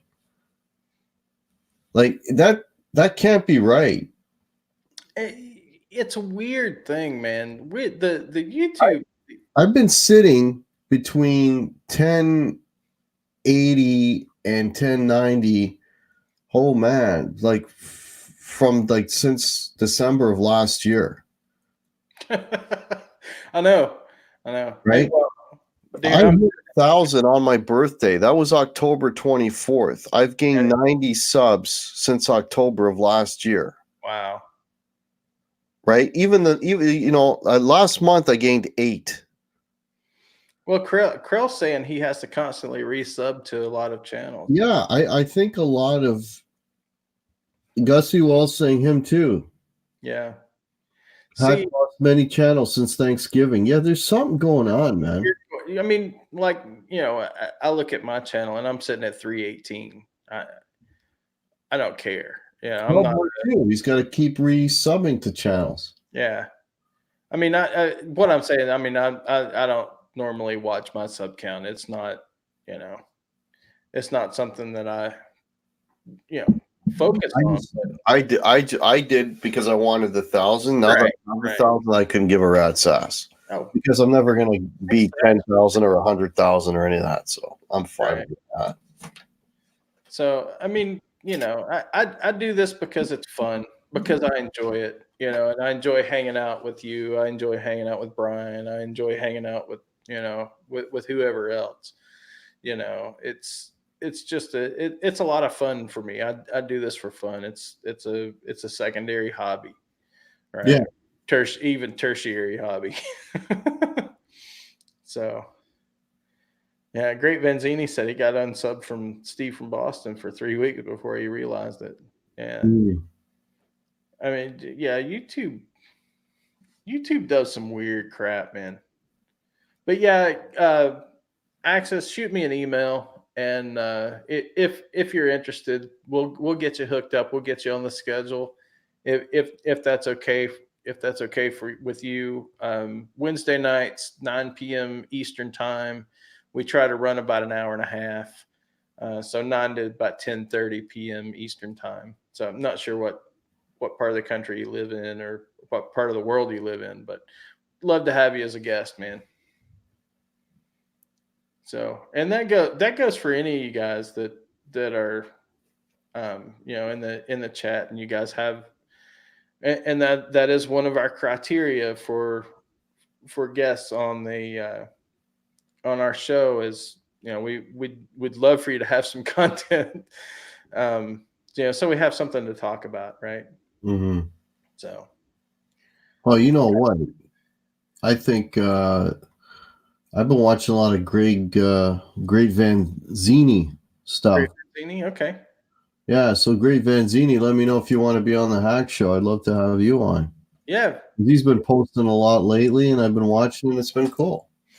Same here for the live wires too, man. We're always looking for guests. Yeah. And Preston, yeah, same for you too, buddy. Yeah, Preston, yeah. Doing a lot of stuff too. There's nothing to be nervous. Oh God, no. It's funny because and Jacob from last week, bless his heart, he was a bundle of nerves, and I kept telling dude, it's fine, man, just relax, just have fun, and he did a great job. Well, it's happening with Sean Zimmerman too. Yep, Sean. Yep. Jacob was great, man. Yeah, Jacob was a really good guest. Yeah, I gotta have Jacob on at some point. He's super cool guy. I mean, he and I sat and talked after Brian dropped out. He had to split and go to bed, and well, he had to do some other stuff too. But Jacob and I sat afterwards and talked for an hour at least. Mm. And that's really the part I look forward to is kind of after the show hangout, just really sitting, getting to know, especially, I mean, I'd talk to Jacob through Messenger and whatnot, on Facebook. And so, and, kind of gotten to know him a little bit that way, but the one-on-one interaction is always the best, right? Oh, Great Vanzini, need to learn more about live streams. Well, Great Vanzini, right now we're doing a thing called StreamYards. I would literally send you a link, you would click on it, and you would appear on the screen just like I am right now. Exactly. There's really nothing to it. That's all you got to do. Exactly. If you want to play around with it and hit me up later on, that's fine. I don't want to spook you. Yeah, it's super easy. You get a link in email, or if you're on Facebook, we use Facebook Messenger a lot, we just shoot you a link and you just click on it. As long as you've got your camera on and your whatever your setup is, and you don't have to have anything elaborate or anything like that. I mean, Preston's going to be on a show tomorrow. We saying it's going to cool. be on a show tomorrow. That's good, man. Good for you, buddy. Nice, man. Yeah, we'll I've actually been talking to Brian about getting you on, Preston. So, shoot me an email. Well, actually, I've got you on. I think I've got you on Facebook now. So, I'll get with Brian maybe tomorrow, and we'll get you on the schedule, buddy. Well, Preston, you talk about Streamlabs. You downloaded that on your phone. If you downloaded that on your phone, you can stream from your phone. That's what I do. My other channel that we're not supposed to talk about. What I use. We don't talk about that. We don't talk about that channel. We don't talk about that. That's what I use. I need to pour me another cup of coffee here. Mm. That channel that's growing. Excuse me while I pour another cup of coffee. Yeah, coffee. Yeah, that's what they call it. Yeah, burnt tire coffee. Yeah, No, it's not burnt tire. It's Kentucky coffee. Kentucky coffee. Kentucky coffee.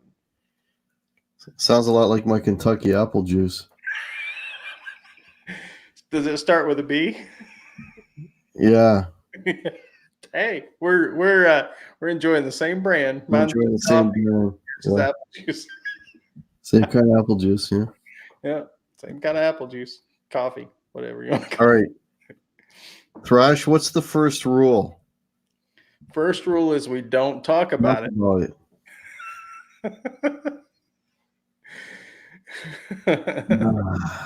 These guys, I tell you. We don't talk about it. That's the first rule. Mm-hmm. No, and it was crowded today. You'll have to put a second story in that place. I'm telling you, man, you're gonna have them lined up around the corner. You have a doorman soon. Yeah, bouncer at the door. Rope.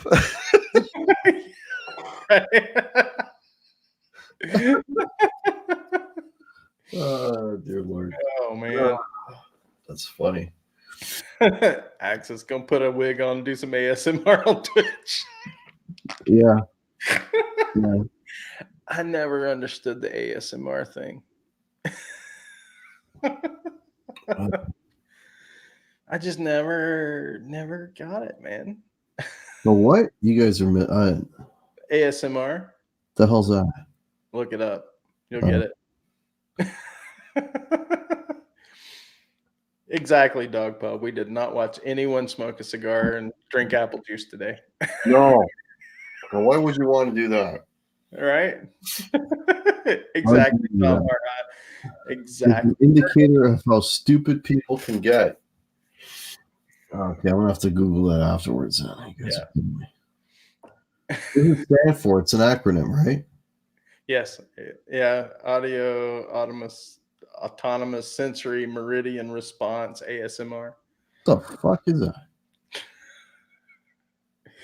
It's basically is real life, right? Kind of, it's weird. It's weird stuff. It's like, it's just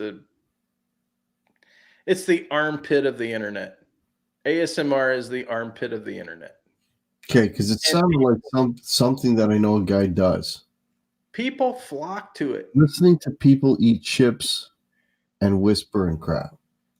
Yeah, that's what I mean. It's the freaking armpit of the internet. It's the armpit of live streaming.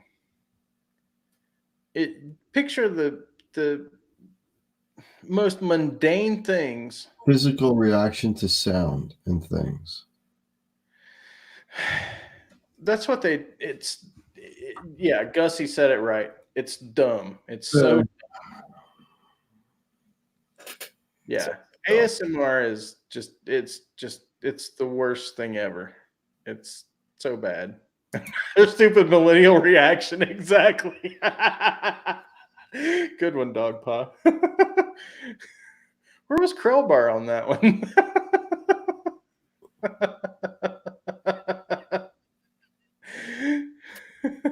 A recreation, excuse me, not reaction. Crowbar slipping. Yeah, oh, there's Krellbar. He chimed in.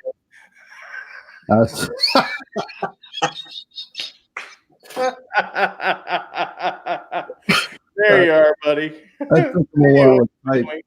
That took him a while to type out. Yeah, I knew you wouldn't fail me, Krell. Yeah, the whole ASMR thing, man, it's just not. This is pissing me off. Acute site mental regression. That's pretty much it, Axis. That's pretty much Fart, it, and then realize I farted.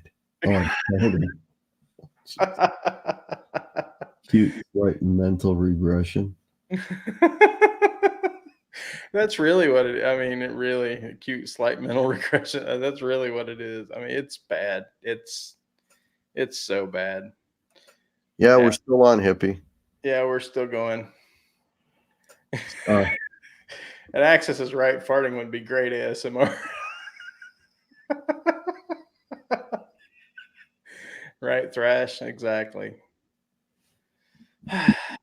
One step away from smell-o-vision. Oh man. Oh, and there's Quinn's back. Hey, Glenn James, here's a video of 24 hours of Star Trek engine noise. That's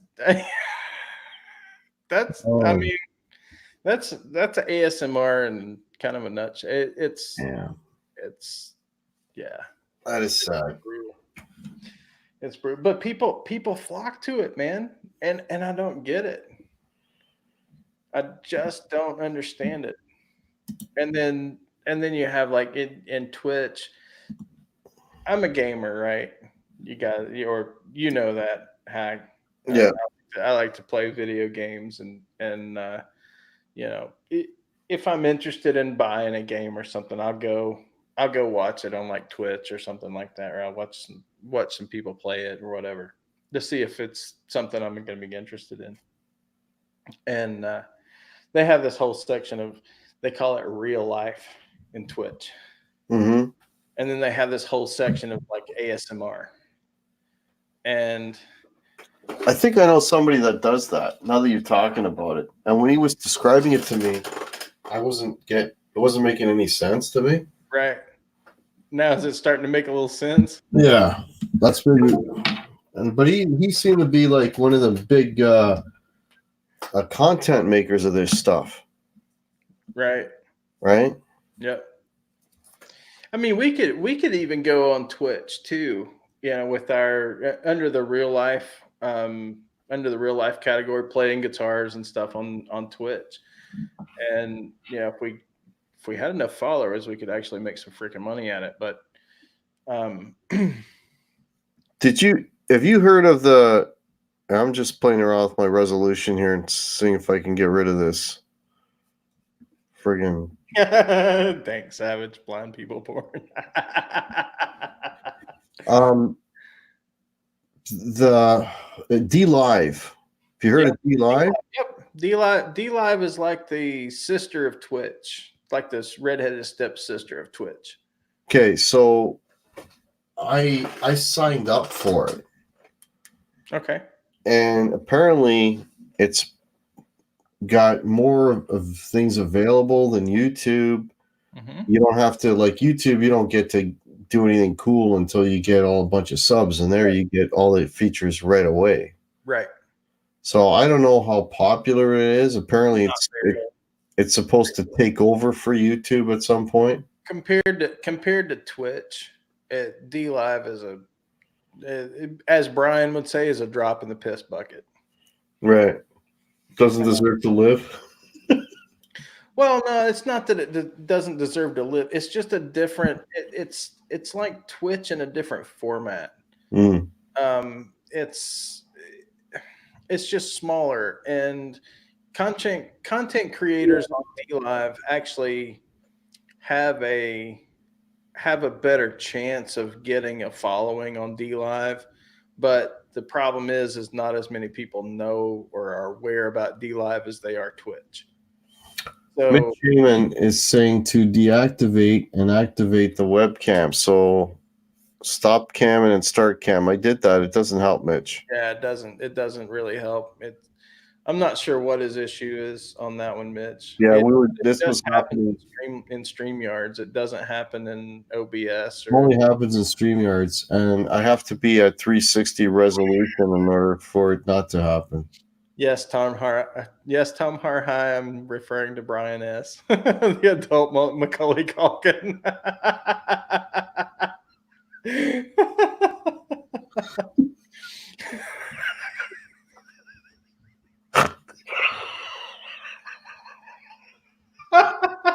Oh man, that's funny. That's funny, dude. That was funny.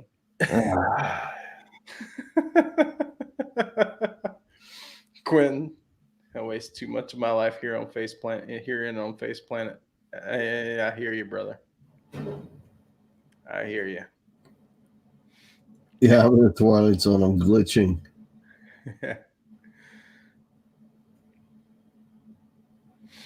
Yeah. But David Bowie, William Defoe, and Peeker.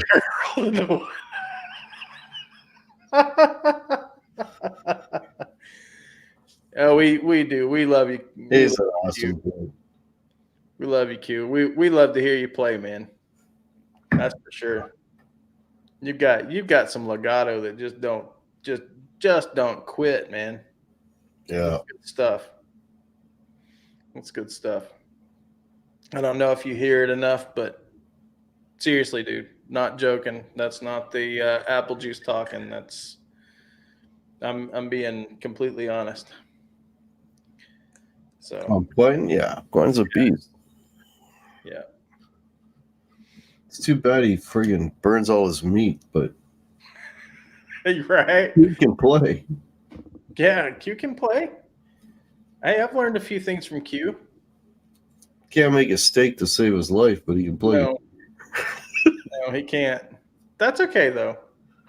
Not everybody's perfect. No, I expect everybody to be perfect. that's right.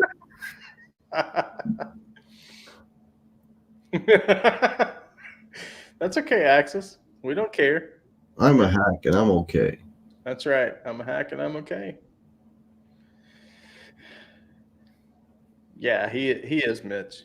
His legato, God, his legato is great. I wish I had Q's legato. Yeah.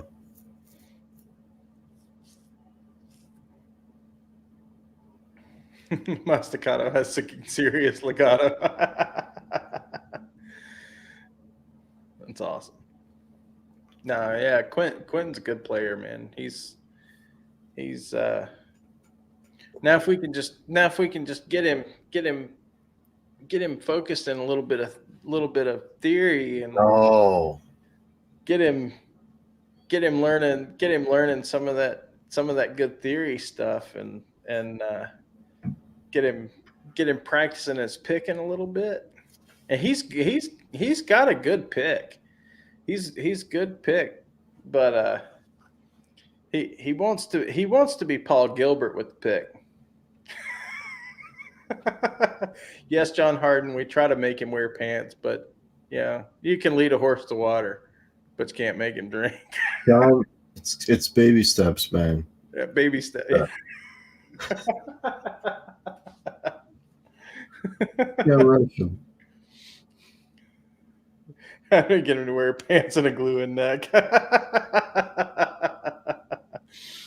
Well, he did play. Now, if I remember correctly, he did play the Explorer not too awful long ago. That's a glue-in neck. So just don't take his ketchup. That's right. That's right, Tom. A few times trading wise cracks, man. So stuck around at Twitter. Okay. We have a Twitter page too, Tom, or Axis. We have the Live Wires. I have a Twitter too. My email address, it's at the first part of my email address. I rarely check it though. Yeah, I got Twitter. I don't even remember what my Twitter name is. It's been so long. So we got Sway Omega typing in some binary there. I can't read binary, but I can sure look that up. Oh my. Oh my. Oh my.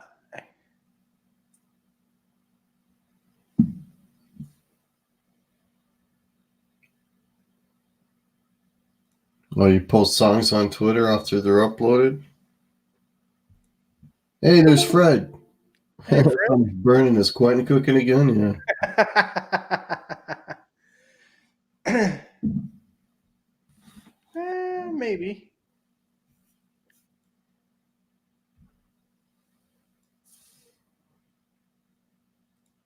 Mr. Sulu, George Takai. Oh, really? Work with him, is. Axis? Pray tell. Yeah. Worked for Creation Conventions. Met everyone from Star Trek and Doctor Who back in the. That's awesome, man. That's super cool. Got a job for PBS as well. Nice. Dude, that's like cool stuff. That's super cool stuff. I'm a nerd, so I mean clearly I am a nerd.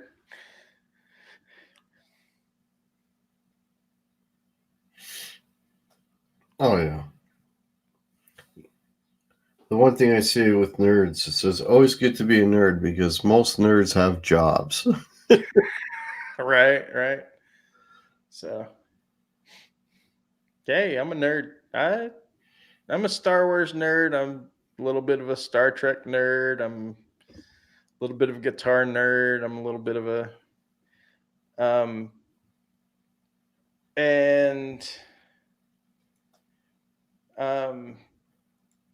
Hippie asked me what games I play. Right now I'm playing Red Dead Redemption 2. Oh, I remember that one.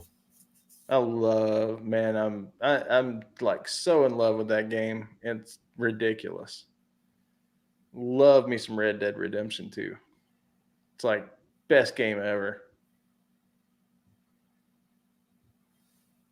It's always in the dang entertainment music business. My dad played with texture sessions back in the day and I heard it. Ooh, LGO. Nice. That's awesome, Axis. See, that's the kind of stuff, man, that we thrive on in Livewires and like cool stuff like that. That's great, man.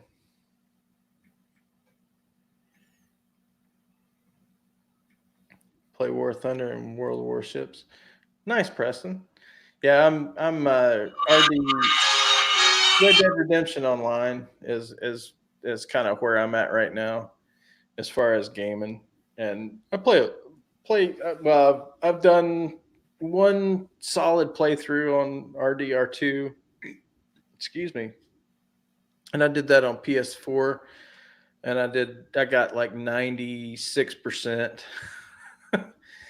And on the game overall, and I had about 140 hours in it, and I'm about 38% through my second playthrough on the PC.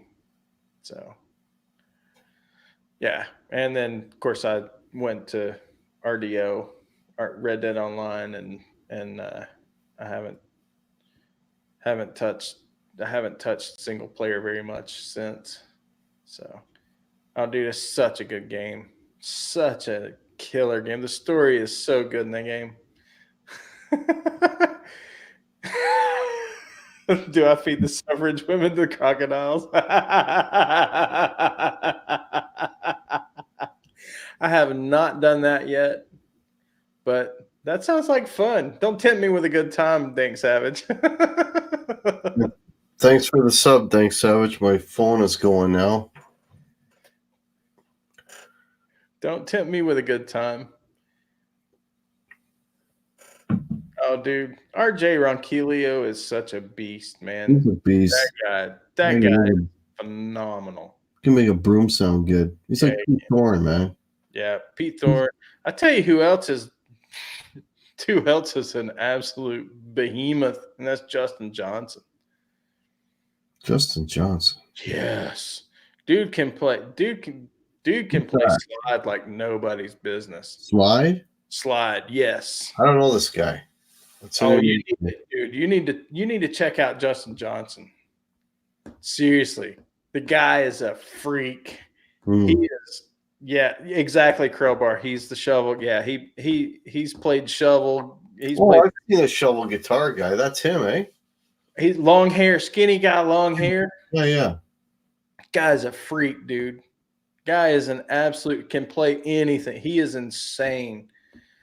And even his like even his like single string stuff and his just his playing in general is amazing, but his slide work is nothing short of phenomenal. Good to know. Yeah. Yeah. Yeah. I mean, I watch him and I'm just like, yeah, I'll never be able to do that. That guy, he's just, yeah, he's got a couple of Big D guitars, the Jack Daniels guitars, the whiskey barrel guitars. Mm. And I don't know if you check out Big D guitars, but Big D here on YouTube, Big D guitars, search him. He builds guitars. He's a builder. He's a luthier, and he is how I learned how to do dye work. Mm-hmm. So I watched him to learn how to do dyes, use dyes and apply dyes, and you know the blue purple telly that I did, the telly custom that I did, the Les Paul kit that I did, that blue piece of crap over there in the corner that I did. That's how I learned it. Learn do a dye work by watching him. And then Brad, what's Brad's last name? Why can't I remember it? Must be the apple juice. Angove. Brad Angove. He's Canadian guy. He does a lot of kits, and he's how I learned how to paint. Watching YouTube. There's Axis is suggesting that you, because you're a Skinner guy, Mm-hmm.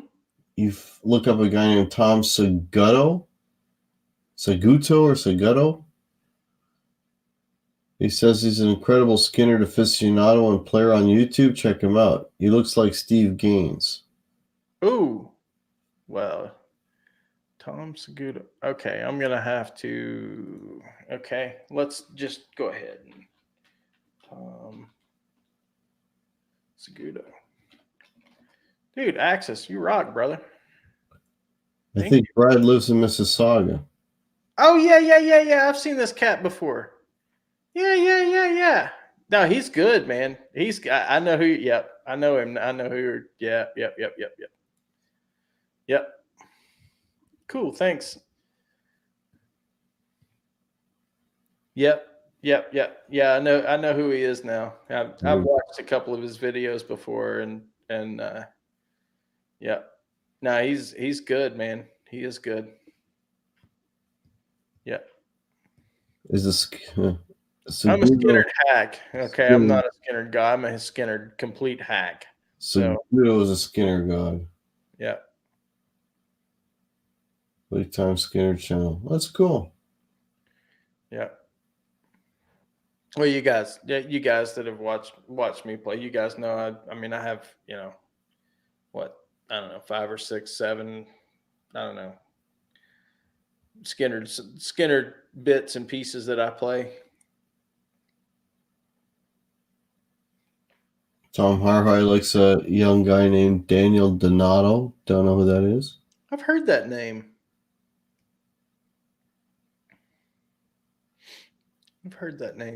Daniel Donato. Why have I heard that name?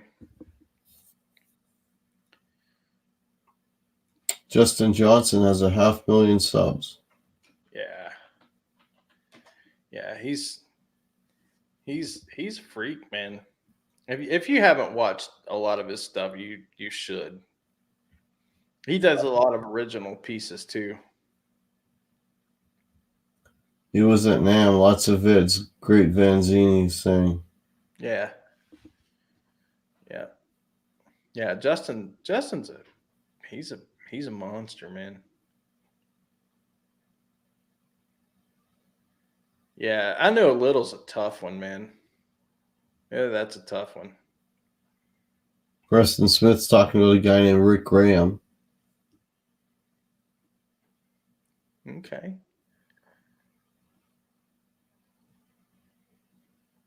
Daniel and JD play together. Daniel's chicken picker. Okay. But where have I just looked up, just found his channel, just looked at it, and I've seen that kid before, but I don't remember where I've seen him though. Yeah, Rhett's a good player. Rhett Shull. Yeah, he's a good player. Oh, Rich Shaw. Yeah. Yeah, Ben Eller. I like Yeah, that. he's great. Yeah, I've learned a few things watching Ben. Me too. I like I liked his theory video. When was it? Yesterday, day before yesterday. Now, I guess. And it was good. I liked it. Again, it's kind of like what I said in my theory video. They don't give you, a lot of the teachers, especially on YouTube, won't give you everything you need to know. And that's okay. That's okay. They don't have to. That's completely their prerogative. But if you watch my theory video, I give you the full money. I tell you the secrets. I tell you the things that they don't tell you. I tell you the how and the why. So, and give you examples. So that's my biggest beef with like the lesson things here on YouTube. A lot of them, they'll tell you this is this and this is that, but they don't tell you, they don't completely make all the connections. They don't completely tell you the why. And that's what drove me nuts for a long time. And I learned the why in about 3 weeks, taking lessons from Lawrence. So yeah, Preston, if you're teaching kids, put up a lesson. That's a good idea. there you go. I think Marty Schwartz's video with Ed King was really good too. Don't know if I've seen that one. That's a good one.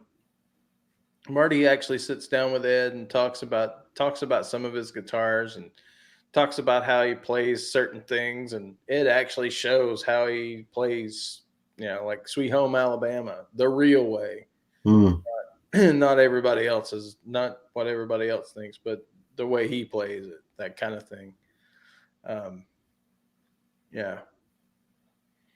It's sad. I'm, kind of sad that Ed's gone on, but he was a really good player. Knew his stuff too. Newest stuff. If anyone's got any questions for myself or Dave, go ahead and fire away. Almost done my coffee here. I'm starting to get a bit tired, so All right. how much longer I can go here. Yeah, it's getting about that time. Wish Michael Angelo Badio had an active channel. His speed is alien. Yeah, he plays with two hands on the neck. Talk about somebody with some major legato. Badio has some freaking otherworldly legato. Aaron Cram has a question. What's your favorite acoustics? My favorite acoustic. I rarely, if ever, play acoustics, so it wouldn't be a fair question for me. I'm really partial to Taylor's. I guess, but partly because I own one. Yeah. I don't know if it'll. There you go. Yeah, that one. T5S1. But I mean, just their like the 314, 414 All right, good night, Mitch. Mitch, have a good night, buddy. Take care. Thanks for coming and hanging out. Thanks for hanging out, man. All the those see like the 414, 614s, whatever. Axis, it's a resonator. Yeah, I own a single resonator. I suck at playing it, so Those things weigh a ton, man. actually that one's not that heavy. You didn't Really? pick it up while you were here, did you? No, That one's actually light, man. It's super light. I picked them up and they're like, oh my god, how do you play this damn thing? So freaking. That one, well, it's not a metal. It's not an all metal resonator. Oh, that's Those have some weight to them, but I'd love to be Curtis Lowe, man. Jeez. Yeah, no, I'm terrible at playing the resonator, but I love the way it sounds, man. I'll just sit and strum some chords on it from time to time. I think I just love the sound of a resonator, and my wife does too. For all that, she's like, "Oh, you can have that one." She's like, "I love the sound of those." here's a question from the Dank Savage. If both of you went on tour, what two guitars would you bring that we currently own? That and well, probably that. If he's talking about guitars that I currently own, that I would Currently own, yeah. tour. I'd take the Zematis and the SG.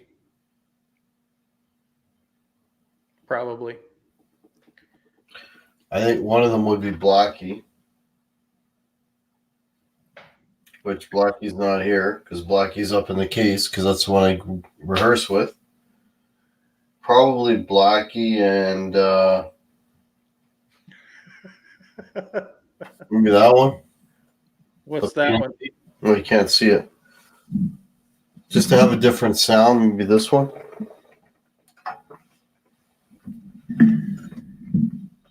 Okay. The classic. It's got pianos on it.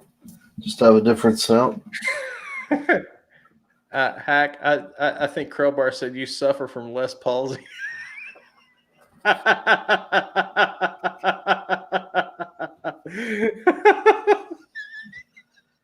Yes, I have a problem. Hack will take the Les Paul, and the Les Paul says Crowbar. Yep. How did you guess? How would you guess? Yeah. No, I would take the Zematis. Which is almost a Les Paul. Which is basically a Les Paul. Yeah. Yeah. I would definitely take the Zematis. And probably the SG. For a different sound. Yeah, because it's different. It just has a little bit of a different sound. It's not Les Palsy. Yeah. Yeah, those would probably be the two. Thanks, Aaron. If I could take a third. I could take a third to be my SG for sure. Okay, the SG. If I could take a third, I'd probably take the Angel. Guitar Hack does not buy insurance. He buys less policy.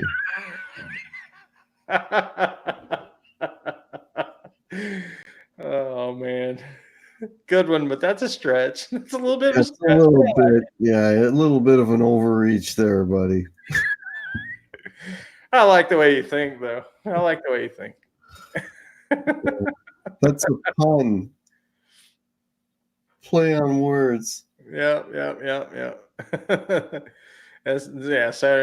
Saturday Night Live has got nothing on Crowbar.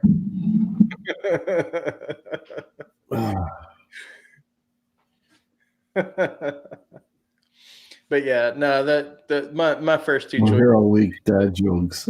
I would be kind of torn because I do like that traditional, the Blueberry Burst traditional, Mhm. wherever it is. I do like it, but I think I would probably. I mean, just what I feel like I play better on probably be the SG. Yeah, for me, Blackie, just because comfort and it doesn't let me down, and I know what it's going to do. Right. And this one, the P90 just because of a different tone. But if I go third, I'm going to go SG because it's light and another one that never fails me. Right. Well, I mean that SG doesn't let me down either, and I mean not that I'm a gigging guitarist, but that thing right there, I'm so comfortable with that Zematus at this point.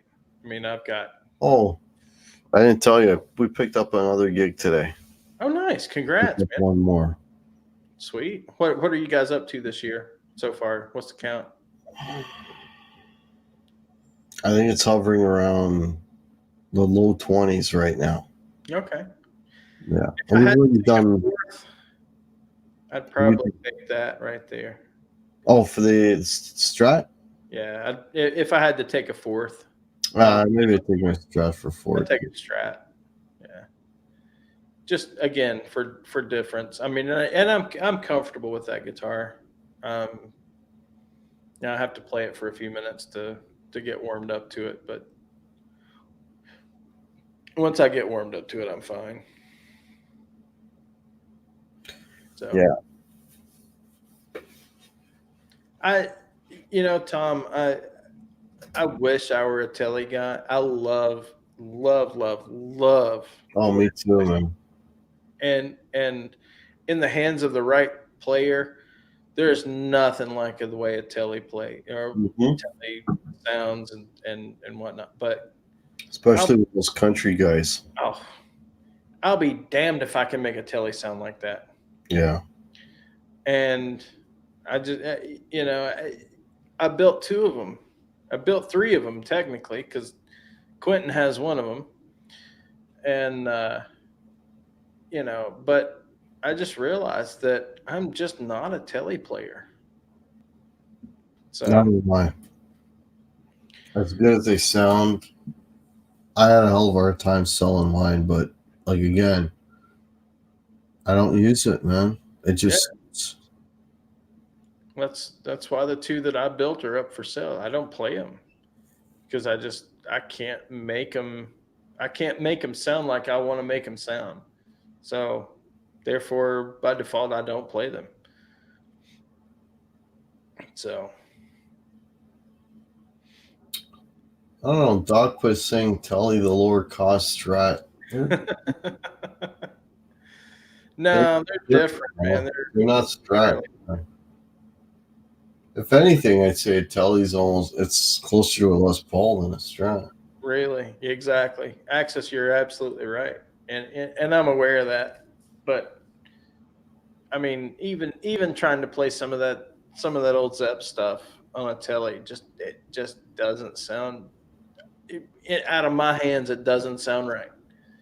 Do you ever heard of a pedal or an effect called the Range Master?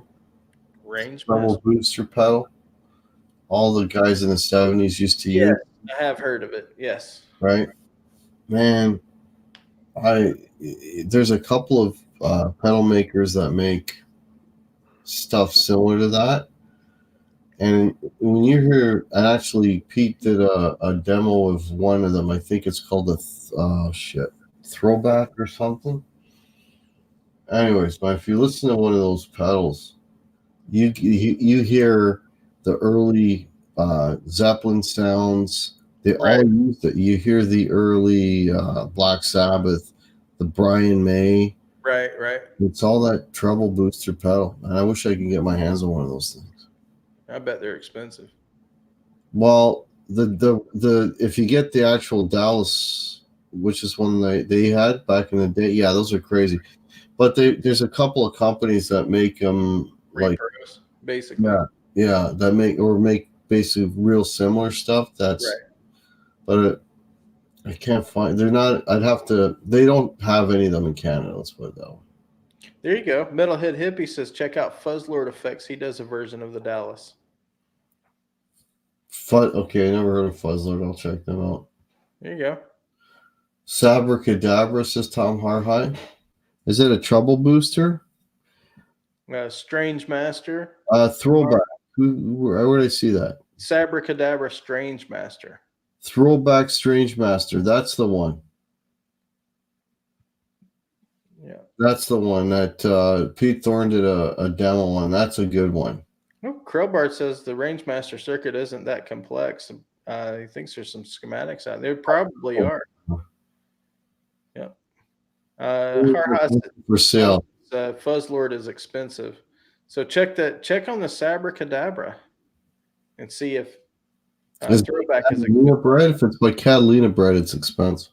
Catlin bread. Yeah, Catlin bread is expensive. Catlin bread. So is Throwback for sure. Fuzzlord, I'm not as familiar with. There's a company called Daredevil that makes one too. Okay. Yeah.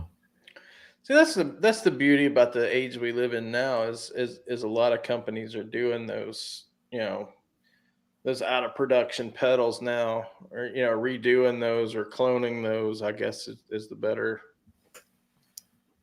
way to say it. 4 resistors, 4 capacitors, and a transistor, says Crow. Yeah. I can make that on a breadboard. You sure could. And Aaron said he thinks Greer makes one too.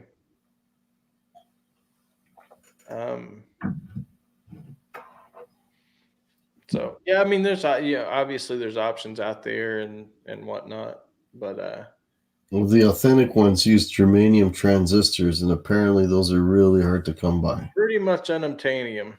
Well, they're not unobtainium, but they are hard to come by.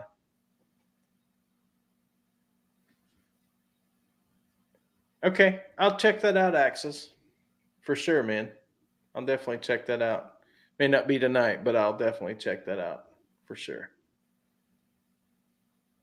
OC44 Greer Lightspeed is also a Timmy. I've heard of the Greer Lightspeed. There you go. That's a done it all. I'm lucky with my basin idiot knocked it off his wall with his motorcycle. Yes, inside the house. He said $75. My wife handed it to me. That's awesome, Preston.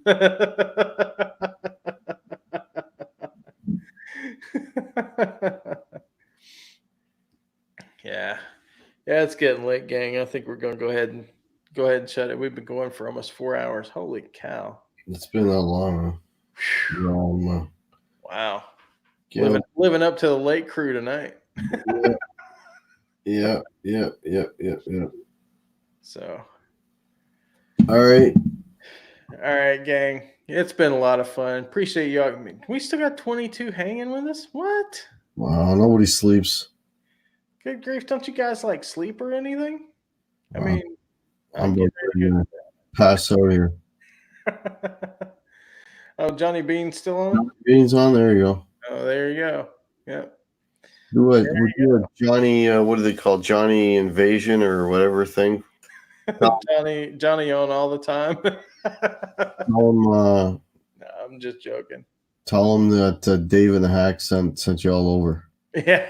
Yeah, there you go. Tell DR Guitars and Guitar Hacks and you guys over. Sent you over. So, all right, guys. That's it. All right, guys. Thanks for coming and hanging out with us. Gussie, Krell, Aaron, Vanzini, Hit Metal, or Jeff, Metalhead Hippie. Thanks. Jimmy, Tom, Aaron, Zach. You guys all rock. Preston. Guys rock. Don't forget Live Wires Wednesday at 9. Yep. Hack Show Thursday at 8. Yep. Thanks for the new subs too, by the way. Yep. Yeah, you guys rock. You guys, like I always tell you guys are the reason we do this, or reason I do this, and we do this. I'm here to have fun and hang out with you guys and chit chat and sometimes play guitar. However poorly that happens, sometimes it's hanging out with my buddies and appreciate all of you guys and love you guys. Have a great rest of your weekend, and be safe out there. And you guys know the drill. If you can't be good at it. Right. Mm-hmm. Have a good night, guys. Good night. Cheers. Take care.